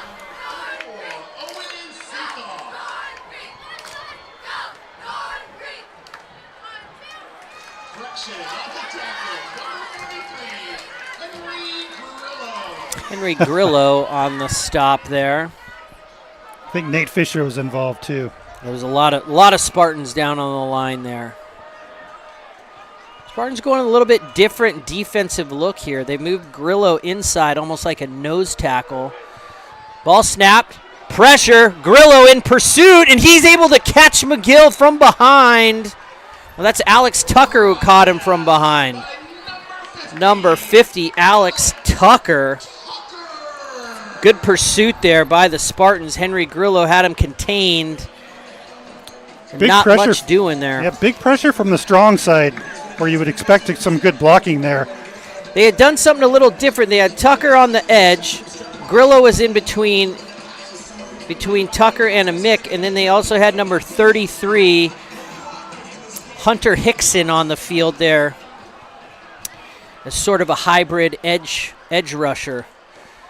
Devicos kicks it, trying to keep away from Cam Weir. Kicks it up to the far side. Ball bounces. Weir's going to field it and get going. Delivers a stiff arm. But he's got a lot of running to do here. He's running backwards. And now he turns upfield. We'll see what happens. Up the sidelines. Here he goes. Can the Spartans seal it off? Traffic jam right around the 28-yard line. Flag on the field back around the 48-yard line. A little bit of chaos there by number 0, kind of doing what he does. Yep. Took the ball around the 48, ended up at some point back around the 32, found some space up the sideline. We'll see what the penalty is.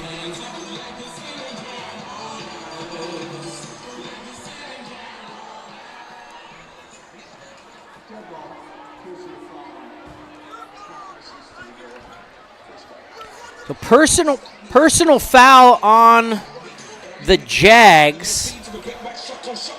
So that'll be tacked on to the end of the play. 15 yards, takes the ball down the 12-yard line. So that 15-yard, 27-yard line. Took that at the 28. So about a 30-yard return there for Cam Weir on the play. And 15 yards tacked on for the personal foul.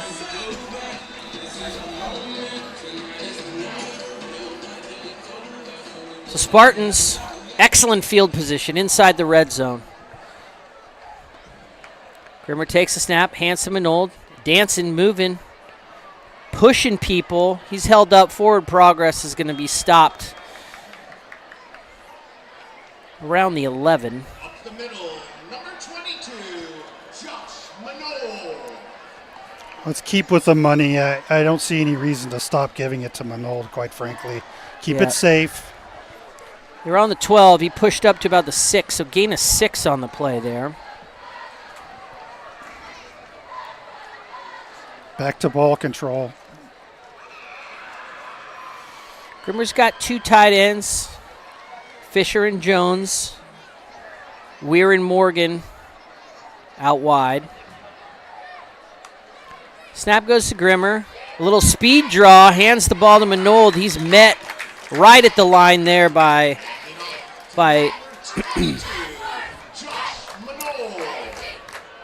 some Jaguar defenders.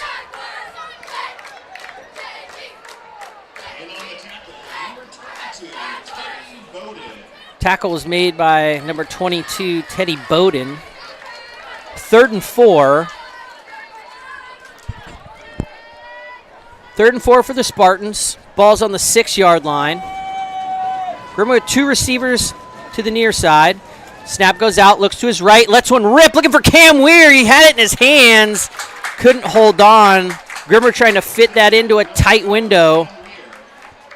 Covered by Riley Elvidge on the play. Yeah, that was a bullet. That would have been hard for anyone to handle, and Grimmer just put everything he had behind that one.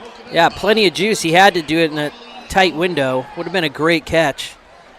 That'll bring up 4th and 4.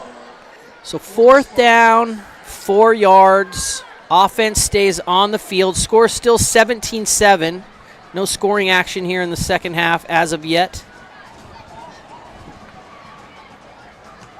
Grimmer takes a snap, drops back again, looks right. It's a slant play. Flag on the play. That time Elvidge sort of had him tied up, hand on his back, sort of turned him around there. Got there a little early. I think that foul is going to occur in the end zone. That's going to take the ball down to the 1-yard line. Yeah, that was pretty clear.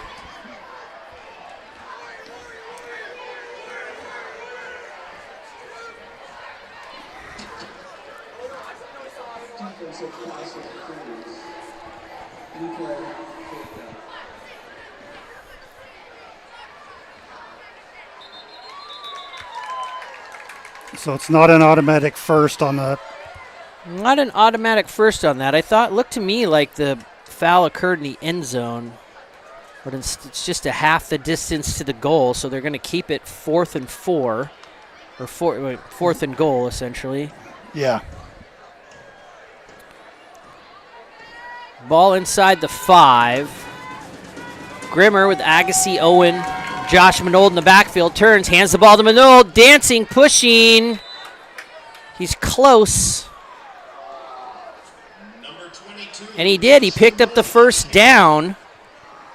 They did have distance to go up to the 1 yard line, and the ball just placed right inside. So new set of downs inside the 1 for the Spartans.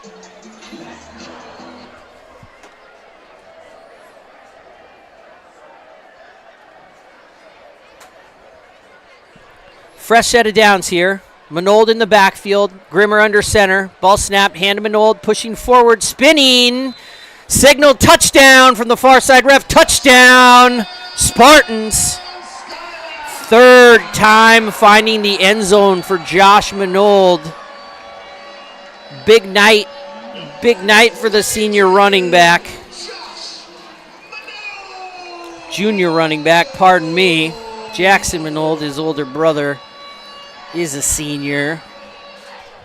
So that'll make it 23-7. Sean Leon for the extra point.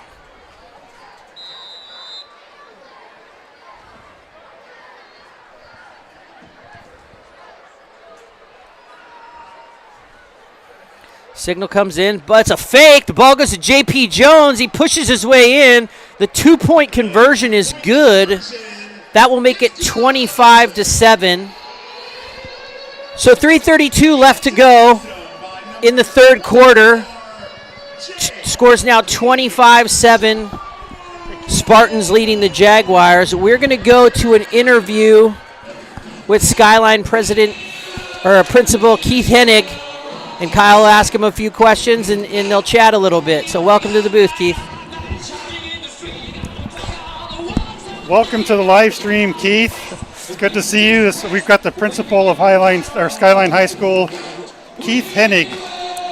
Well, thanks for having me here tonight. What a great evening here at Skyline. I love big community events. I love when our whole community can come out and support us, and great fans, and it obviously helps when it's 72 degrees at kickoff, getting everybody out here. Yep, you heard the booth across the way playing Paradise City. It sure seems like paradise in the Northwest when you see 70 degrees here in October. Absolutely, and I've also been peeking ahead to the weather forecast next Friday as it's our homecoming night. Yeah, and I see no rain and 70 degrees at kickoff, so I'll take that as well.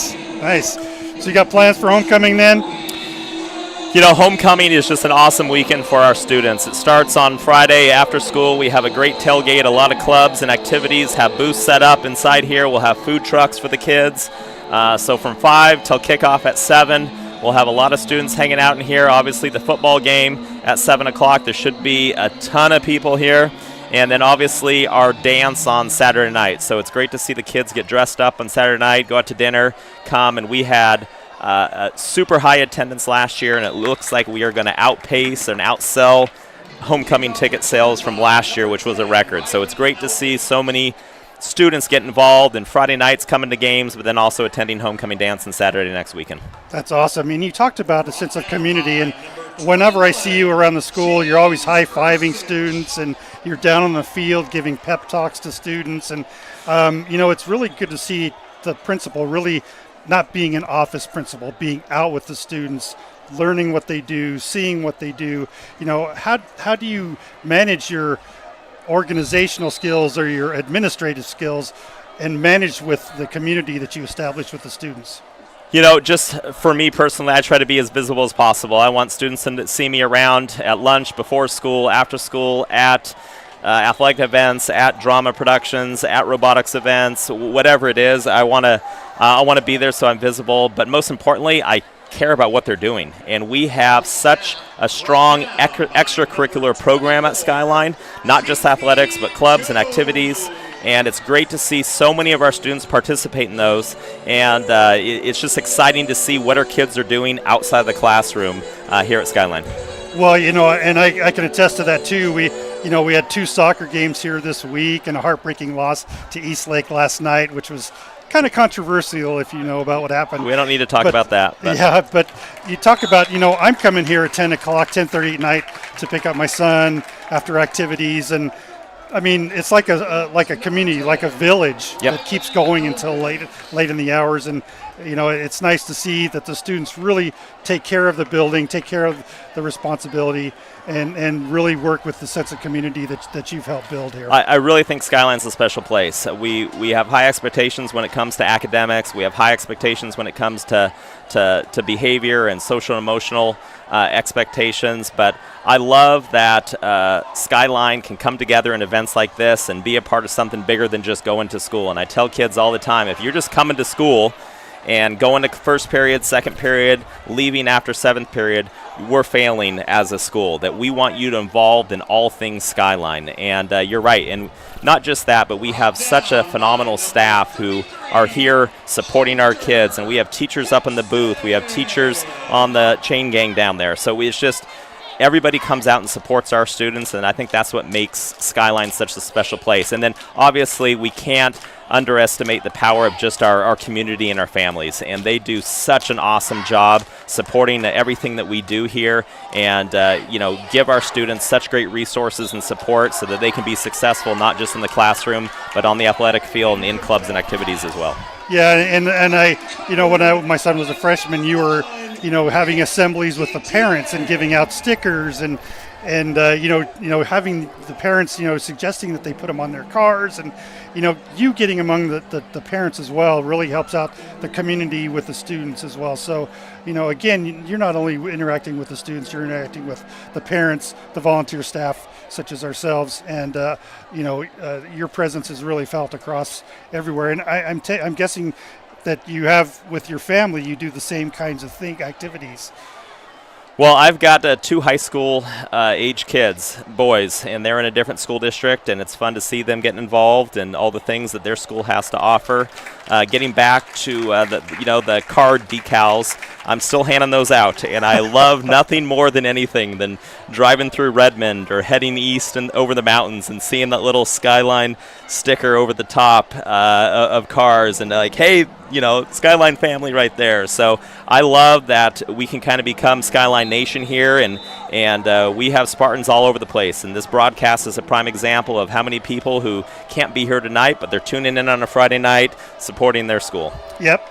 Well, thank you, Keith, for coming down today. I appreciate you spending time with us and sharing a little bit about your experience with Spartan Nation. Thanks for having me, and thank you, everyone, for everything you do. This is a great opportunity for families and people to check out what's going on Friday night when you could be across the country or across the world. So thank you very much. Yep, thank you. Okay.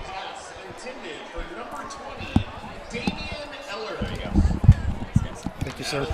All right, Skyline Principal Keith Hennig there. Great conversation. We should add a third. That guy could be our third in the booth here. Yeah, he'd probably be a great addition up here. We need one of those officials that we can cut away to get the official rulings on things. So punts in the air. Weir takes the ball, dancing, heading upfield, making moves. He's got some blocks, finds the sideline. And he's going to get run out of bounds and run out of room around the 40-yard line. Sharp little return there by Cam Weir. Nothing much doing for North Creek on that last drive. They tried to go deep into coverage against Gatien, and he made another brilliant defensive play. That's we saw number 2 of the Jags, Kush Bavar. As you watch the replay of Cam Weir, Bavar hurt on the play, but he was able to get up under his own power. So nice return by Cam Weir. $1:12 left to go here in the third quarter. Spartans starting in Jaguar territory. Ball's on the 40. Grimmer takes snap, drops back. He's looking around. He's got time. Great protection. Cam Weir coming back to the ball. Pass is complete. Just beyond the marker. Looks like about a pickup of 13. Grimmer had all kinds of time, but the pattern sort of ran out. Receivers started working back, and Cam Weir does what you do. Grimmer was able to find him on the sidelines. I think Cam Weir was his third option. Grimmer looked left and downfield and then right. Thank goodness he didn't, try to throw it in traffic. See the replay there. The safety was just sort of stepping left, stepping right with Grimmer's eyes there. Snap, handoff to Manold. Dancing through the line. Snagged. Big time flag. That was a 30-yard pass on the flag throw there by the back judge. I think the other one was a little bit higher, but a little bit shorter. Well, the other one had a lot of art and seemed slightly more ridiculous than that one. We'll see what this exciting flag is all about.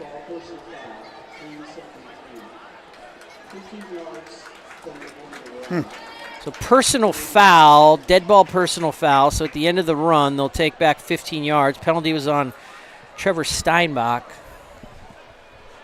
Not sure what he did to win that award, but Spartans will push back.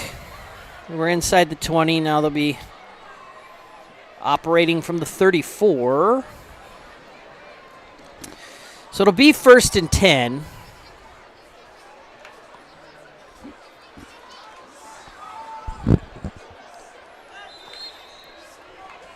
Four receivers in the pattern for Grimmer. It's Perello in. He fakes the handoff to Manold, takes it around the end. Working up the near side, finds a gap.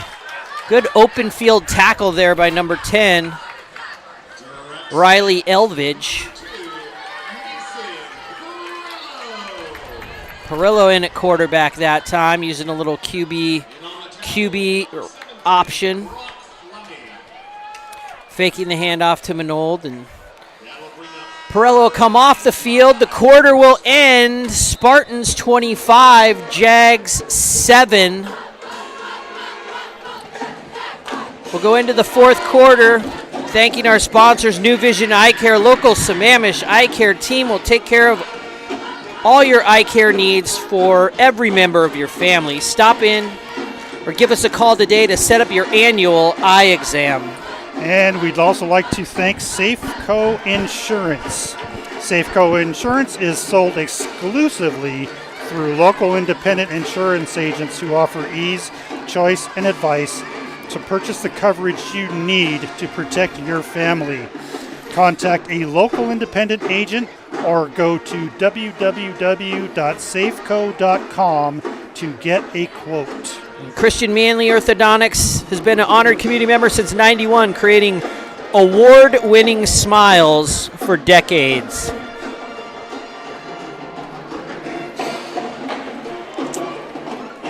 So starting the fourth quarter, the last 12 minutes of the game, Spartans with a good lead, 25-7 on offense in Jaguar territory. Grimmer takes snap, drops, throws to Weir. The ball bounces around. They're going to call it incomplete pass. North Creek wants it to be a lateral, but the refs blew it dead. It's kind of teetering on the line there. I'm not sure. Yeah, I think the ball was actually tipped, which means it was a forward pass and was moved backwards. But So it wasn't a fresh set of downs. I'm seeing on the scoreboard 4th down and 5. That'll bring up 4th and 5 for the Spartans. So 4th and 5. The ball's on the 21 now.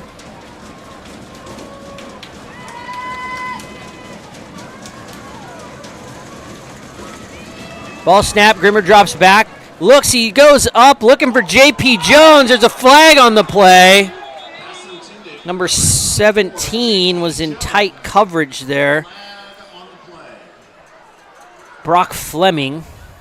We're going to get flagged for defensive pass interference. What I think the call is going to be. Yep, pass interference on the defense, so that'll give the Spartans a first down. Take the ball up to the 16-yard line. Pass interference is the call on the field, and that'll give the Spartans a first down. yeah, I think J.P. Jones was hit even before the ball was let loose. Yeah, there was definitely contact on the play.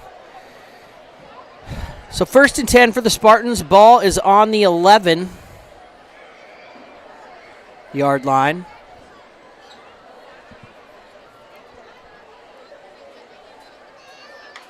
Grimmer takes the snap, hands to Manold. Takes the ball up the middle. He's heading for the end zone. Touchdown, Spartans.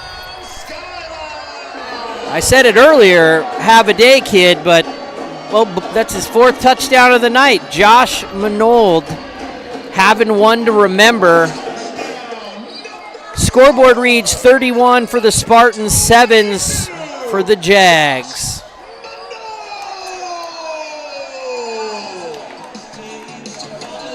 Manold getting plenty of carries, plenty of work. He's going to win some kind of award this week, I have a feeling. Yeah, with a night like he's 4 having. touchdowns. Yeah. Yeah, Great game for Josh Manold. Yeah. Sean Leon for the point after. That's good. The extra point is good. So I was talking to Cam Weir's mom before the game today, and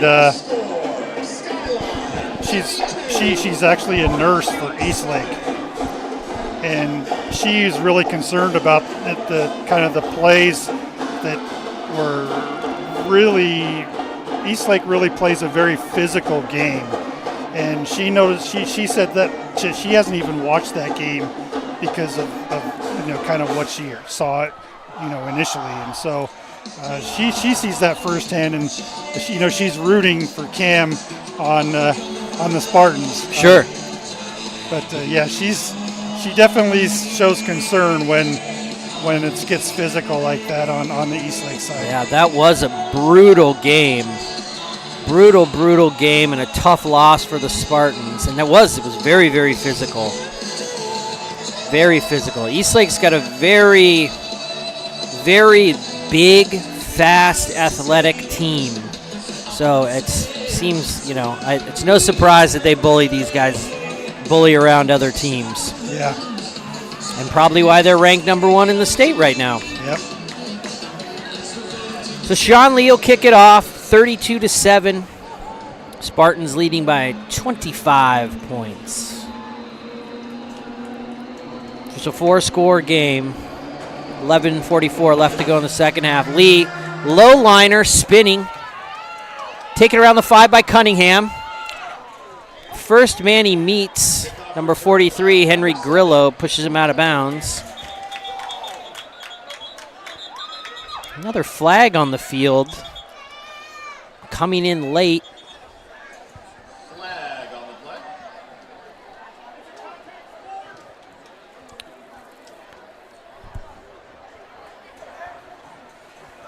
Let's see what the call is here.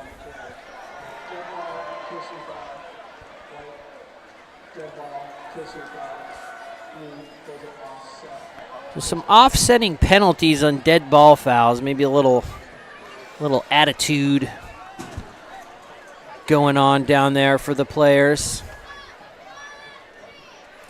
Yeah, you really don't want to see that on a team who's got a pretty significant lead. Just take it in the chin. Yeah. Dropping back to pass, rolling out to his left.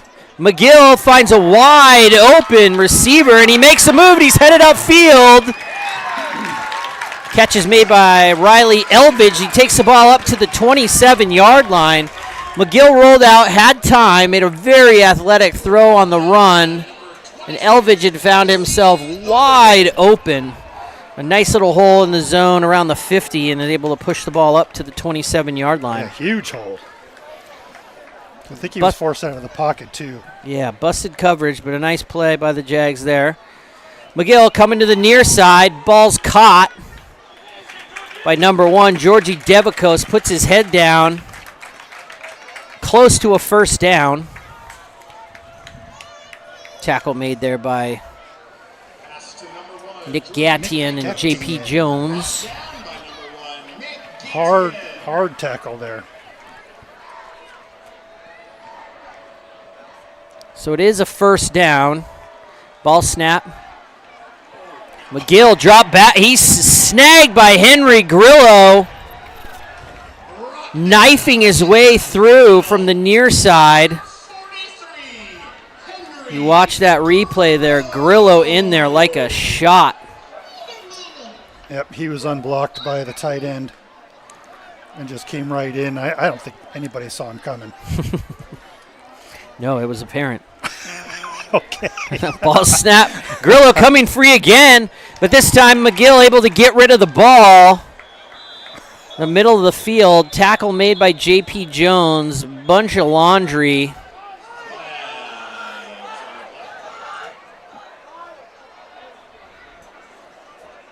We've got two Jags down on the field right now. It looks like that ball was caught by number 1, Georgie Devicos. And the other player injured up near the 30. Looks like one of the linemen.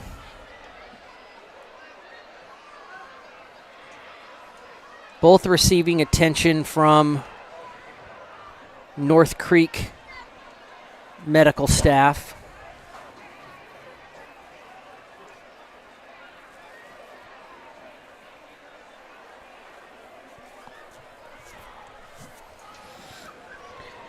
Going to do some business during the stop and play here. Arena Sports has recently expanded with over 100 arcade games. You know where it is. It's right over there, right off I-90. They got laser tag, sports simulators, inflatable fun zone, restaurant, bar. Great space for events and parties, corporate events. Stop in or make your reservation for your next party or group get-together. And thank you to the Sarah Miller Group for your sponsorship, your Eastside real estate agent experts. They deliver exceptional results and unparalleled service. Their personalized approach and commitment to our clients' satisfaction ensure that you receive the support and attention you deserve. Juniper Capital knows the importance of speed and agility. The Juniper Capital local office is here to support the community. At Juniper Capital, speed matters. So we've seen Devicos come off the field under his own power, perhaps just had the wind knocked down. It was a pretty tough tackle there in the middle of the field by J.P. Jones. But now the other player that's down, fully surrounded by staff. They look like they're trying to perhaps get him up now.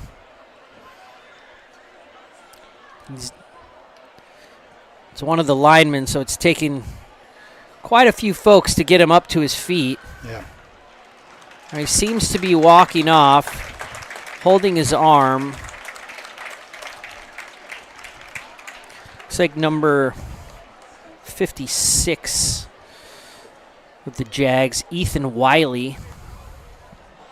Looks like he's already got an injury with one arm all bundled up, so a little insult to injury there as he comes over to the medical table. We come back to a 2nd and 17. Ball's on the 26. It's 3rd and 11, pardon me. 3rd and 11, ball on the 26. McGill takes the snap out of the shotgun, drops back to pass, throwing to his right. He's got a wide open Selvage. Nice little out route and a well delivered ball by Jackson McGill. That'll be a first down for the Jaguars. Yeah, it looks like the Spartans are playing a little bit off the ball, a little bit deep in the defensive secondary. Little space there with the lead being what it is. Fakes the handoff. McGill knifing through the line. Takes the ball up to about the 6.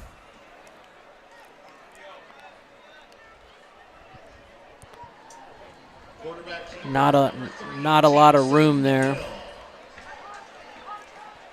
Gotten kind of quiet. Well, it's a 25-point differential. I think that could be contributing to it. Agassi Owen on the stop there. 2nd and 7. Second and goal, technically.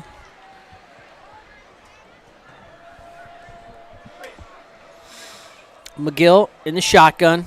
Takes a snap, drops back, rolling to his right, the pocket moving with him, trying to get outside. Pursuit by the Spartan defenders. McGill goes airborne, takes a hit from Cam Weir, but finds himself in the end zone. Touchdown, Jaguars. So Jackson McGill rolling to his right, probably a quarterback option, decided to keep it.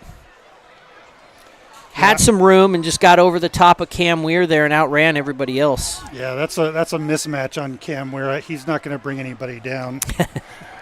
He made a good attempt. There just wasn't a lot of room for him to come up and make a play. So offense stays on the field. Look like they're going to go for 2. Try to cut the lead back to 17. Ball snap. McGill drops. Looking for the player in motion. The ball is intercepted by Nate Fisher, who had a pretty good bead on that play. Number 5, Ritvik Maduparu, came in motion around. It looked like a big sort of misdirection play, and Nate Fisher kind of had it read all the way as that ball was... When it was released, he broke immediately and made a play on it. So no, the point after attempt is no good. I want to give a big shout out to Jobo's Pizza, who's actually televising tonight's game also. What? And we haven't called them out all game, but they've got an audience there watching us. Really? Jobo's Pizza. We like the Jobos. They are also a sponsor of the Skyline Spartans, so please go to Jobo's every Tuesday for Spartan Spirit Day and enjoy 15% off your order, dine-in or takeout with the code SPARTAN15. Jobo's, who's also broadcasting tonight. Hello from Spartan Stadium, from Rob and Kyle and the whole production staff here. Hello, Jobo's. What's up? What's up, gang? If you guys are having some good pizza, hopefully you guys have your pink on, pinking it out on pink night. We've got an onside kick attempt. Ball's going to roll, goes up in the air. It's bouncing around. That thing looks like it's a rugby scrum at the middle of the field. Don't know how this is going to sort out. That's a textbook onside kick. So that explains a lot, actually. Skyline recovering the punt, taking possession just on the other side of the 50, but I had sort of been teasing their kickoff team for their bunch sort of fake that they had been doing, but now on that, basically the kicker comes up, he kicks the ball, there's sort of a little shield around him, and they sort of wrap around the ball there. Well, and it seemed like the receiving team of the Spartans, when the ball's kicked, they can actually run up. True. Right? Yep. It looked like they were waiting at the 10 for the ball to come to them when they really should have been going up and trying to grab it before it gets to the 10. Spartans still getting players on the field. Mason Perello and Nick Gatien in the backfield. Ball snapped. Handed. Nope. Perello's going to keep it. Dancing.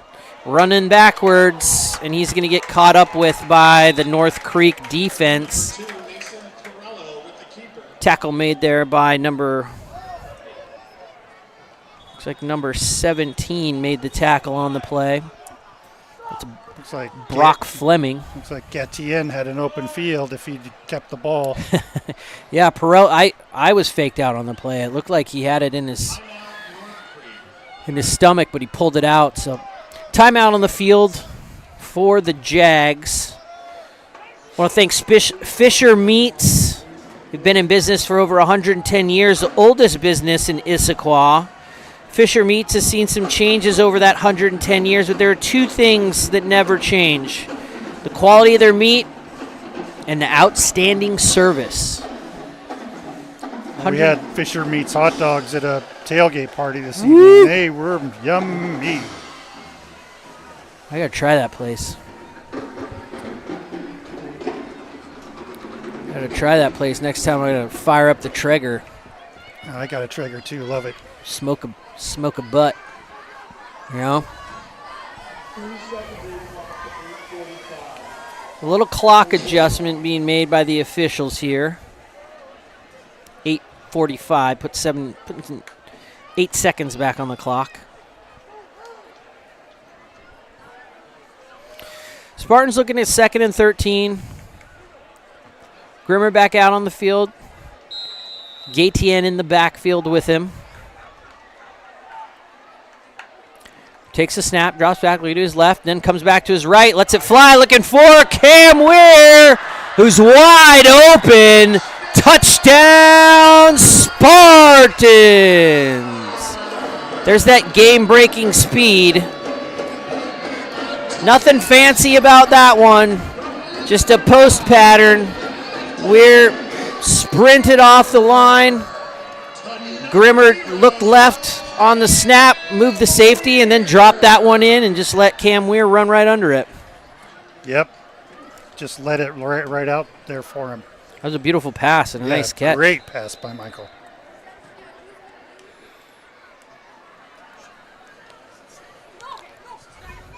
(38-13). Sean Leon for the PAT. And that's good.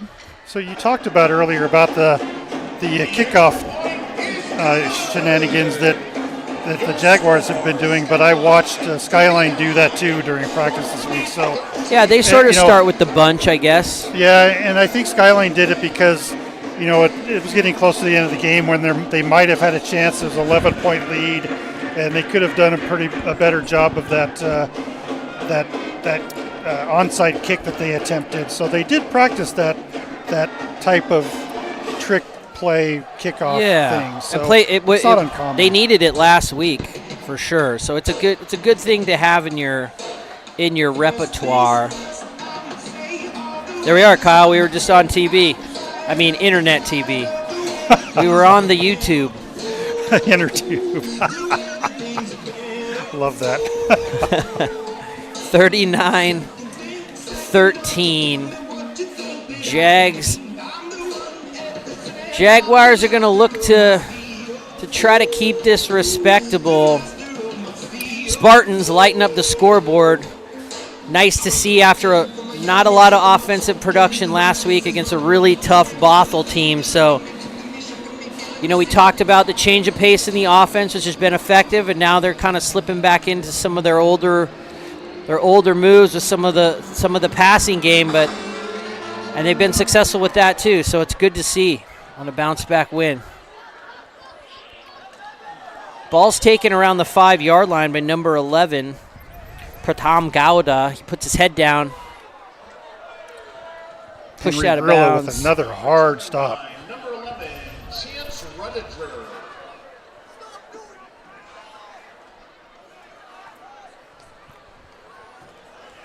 Big collision on that play there, kind of helmet to helmet. As the runner lowered his head and popped into the Skyline defender. 1st and 10, ball on the 23, 8:31 left in the game.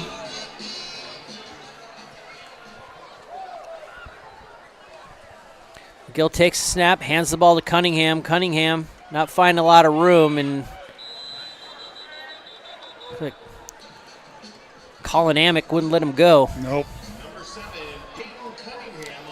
Cueva there helping out.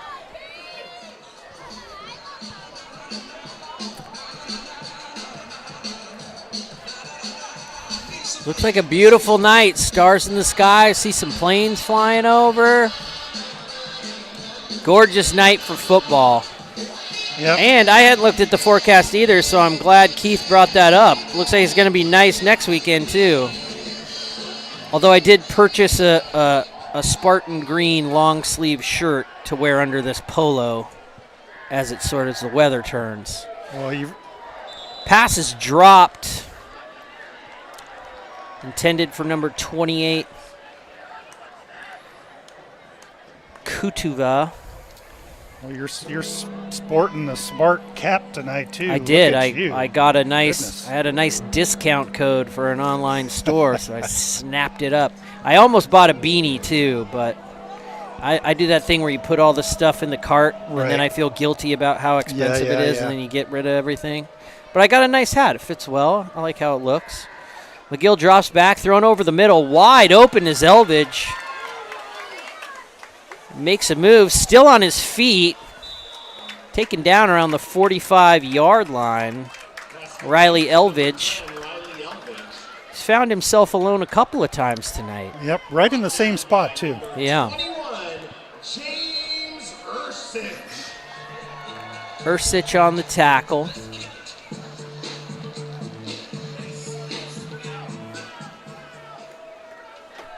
First and 10, ball on the 45. Snap goes to McGill, hands the ball to Cunningham. Up the middle, runs into that stout line. Cueva had his hands on him and stopped his momentum. And then a gang of Spartans showed up to take the tackle. Alex Tucker in the mix on that one too.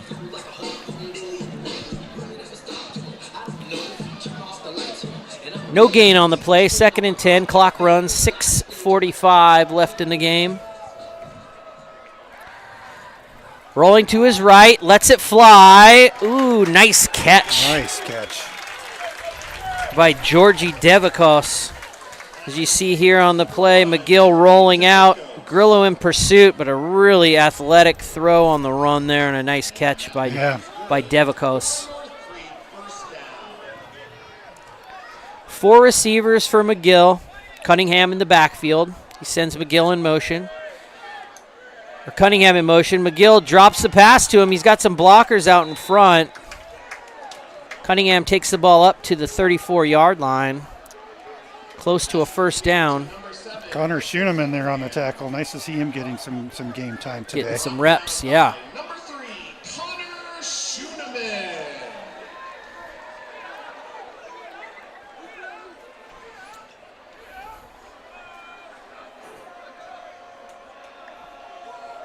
Gill takes a snap, drops back. He's flushed out of the pocket. Cueva and Tucker in pursuit. He drops the ball off to number 5. Pass is complete to Ritvik Madupru. That's a big target. He is what's he listed here? Listed here, 6'1", 192. It's a pretty good size for somebody who can catch the ball. First and 10, ball's on the 23-yard line. McGill takes snap, looks to his right, pump fakes. Now he's letting it fly. Looking for Elvidge. Flag's going to fly. A little bit of contact there, but I guess turnabout is fair play. I'm not sure that ball was catchable, but that hasn't seemed to stop the refs. And it looked this evening kind of incidental. I don't think Cam was actually holding him. No, but he sort of touched him right about the time he was falling down. Yeah. It didn't look great. Yeah. That's a good basketball flop. Soccer, European soccer flop right there.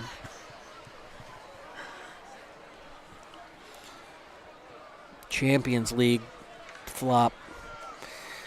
So that'll be half the distance to the goal. Ball's now on the 12-yard line.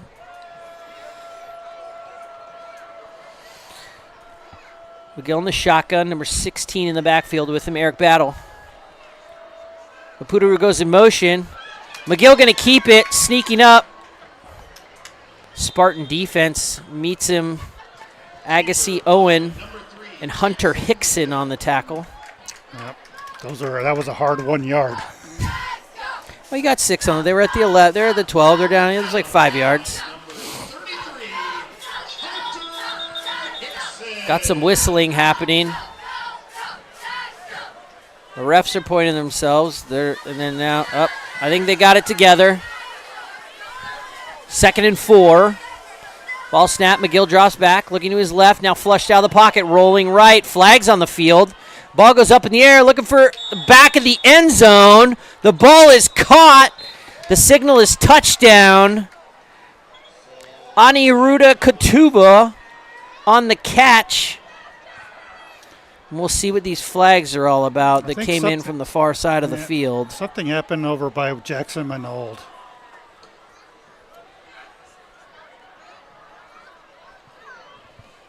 There's also a flag on the near side. All kinds of flags. We thank our final sponsor, Zeke's Pizza. Students, come with your student ID card for the Spartan Lunch Special Monday through Friday, 11 to 1. Free Jones soda with a purchase of a slice. So offsetting penalties there. Be a replay of the down. Ball will be on the 6. I guess 2 penalties warrants 2 flags, so that makes sense, right? Sure. We're all fired up about how many flags were on the field, and that just turns out it makes total sense. Gill's got 3 receivers in the pattern. Battle next to him in the backfield. He takes a handoff, goes around the left side, loses his footing, slips a little bit. Hunter Hickson right there to fall on top of him.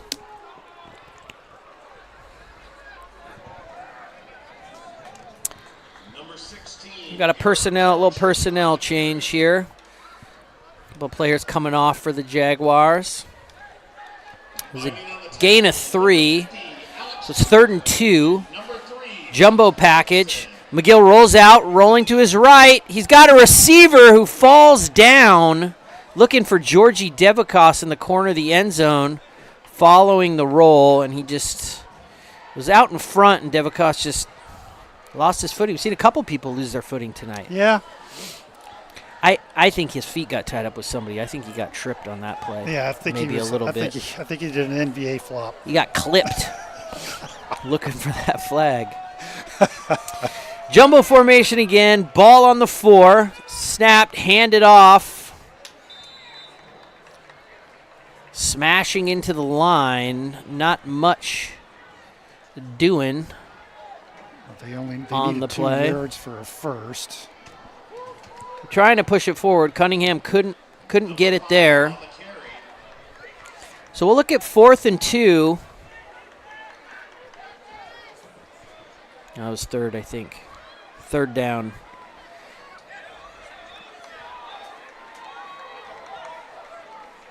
Maybe that was 4th down. That was 4th down. They're short of the line to gain. So the Spartans will take over. Pardon me on being a down behind there. So Spartan defense flexing late in the game, deep in their own territory, and keeping the Jags from a 4th down conversion.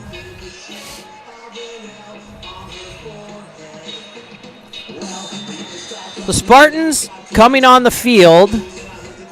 A new quarterback on the field, Owen Birnbaum. Nick Gatien in the backfield. Takes a snap, hands it to Gatien.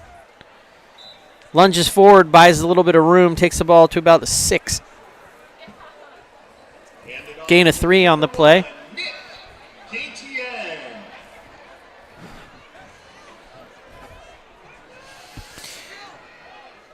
Owen Birnbaum, junior, number 13. These are his first snaps at QB. Owen Birnbaum. Owen's dad Steve was the quarterback at WSU when I attended. Is that right? That is right. Ball snapped, handed to Gatien. Pushing forward, looking for some yards, rumbling, stumbling, moving people. And he's got a 1st down. Number 1, Nick Gatien. He had a guy on his back and just kept him moving. Yeah. Spartan, 1st down. We got Sailor Jones in as well as a wide receiver. Yeah, so we're seeing some of the younger Spartans getting some reps here.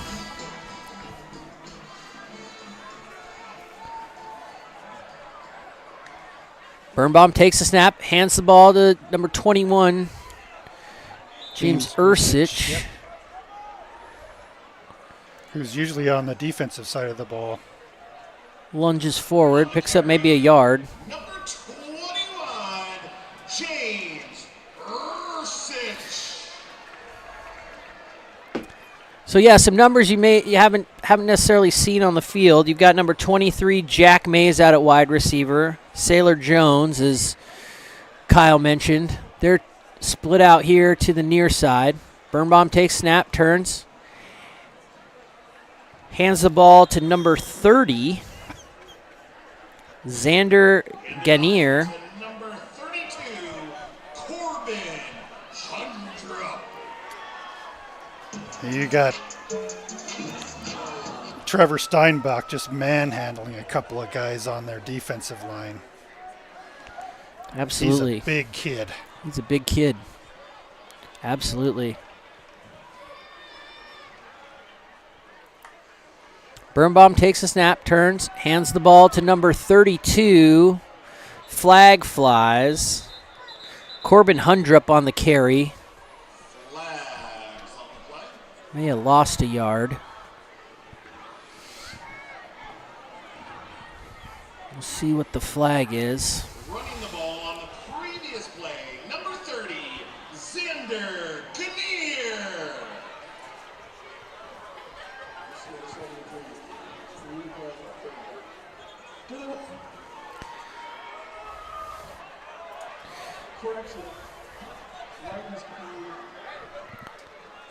Penalty's been declined. That'll bring up 4th down.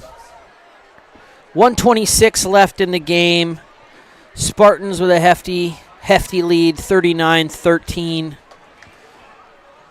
Got a 4th and 17. They will bring on Nate Fisher to kick the ball away.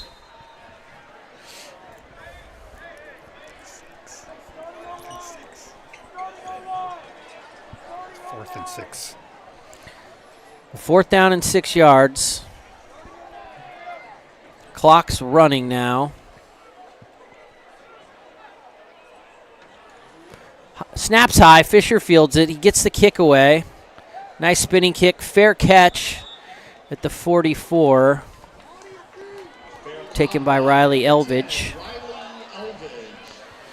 1:09 left to play. Jaguars will take over on their own 44. So in the last minute of the game here, it looks like Skyline's going to come away with a victory on Pink Out Night. Big win for the Spartans after a tough division loss. But getting a win, that brings them to 2-2 in district play. Beating Mount Si and now North Creek, having lost to Eastlake and Bothell. Ball snapped. Handoff goes to number 16, Eric Battle Jr. Picks the ball just across midfield to the 49. Big kudos to our replay captain over there, Kevin Laux, tonight. Love the instant replay. Yeah, that's pretty nifty. That was really cool.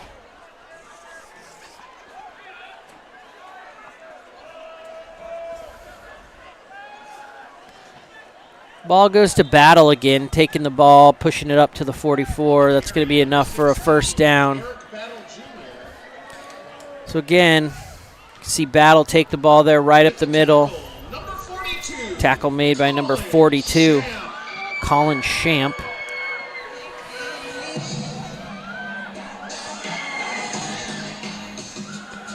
Looks like that's going to be it. They're not going to run another play. The players are running off. They're going to come back and high five at midfield. 4, 3, 2, 1. It's official. Spartans 39, North Creek Jaguars 13. Impressive play again, especially keeping it on the ground. Ball control. The first half was tons of ball control. Lots of Great ball team. control, a lot of consistency, high percentage stuff. And then they were able to connect on a few big plays as well. So just kind of building a better base and opening things up as you know, evolving, if you will, as the year progresses. It's good to see. It's good to see. Cam Weir had a nice touchdown, but the star of the night, Josh Manold, 4 touchdowns, probably close to 100 or 200 yards rushing.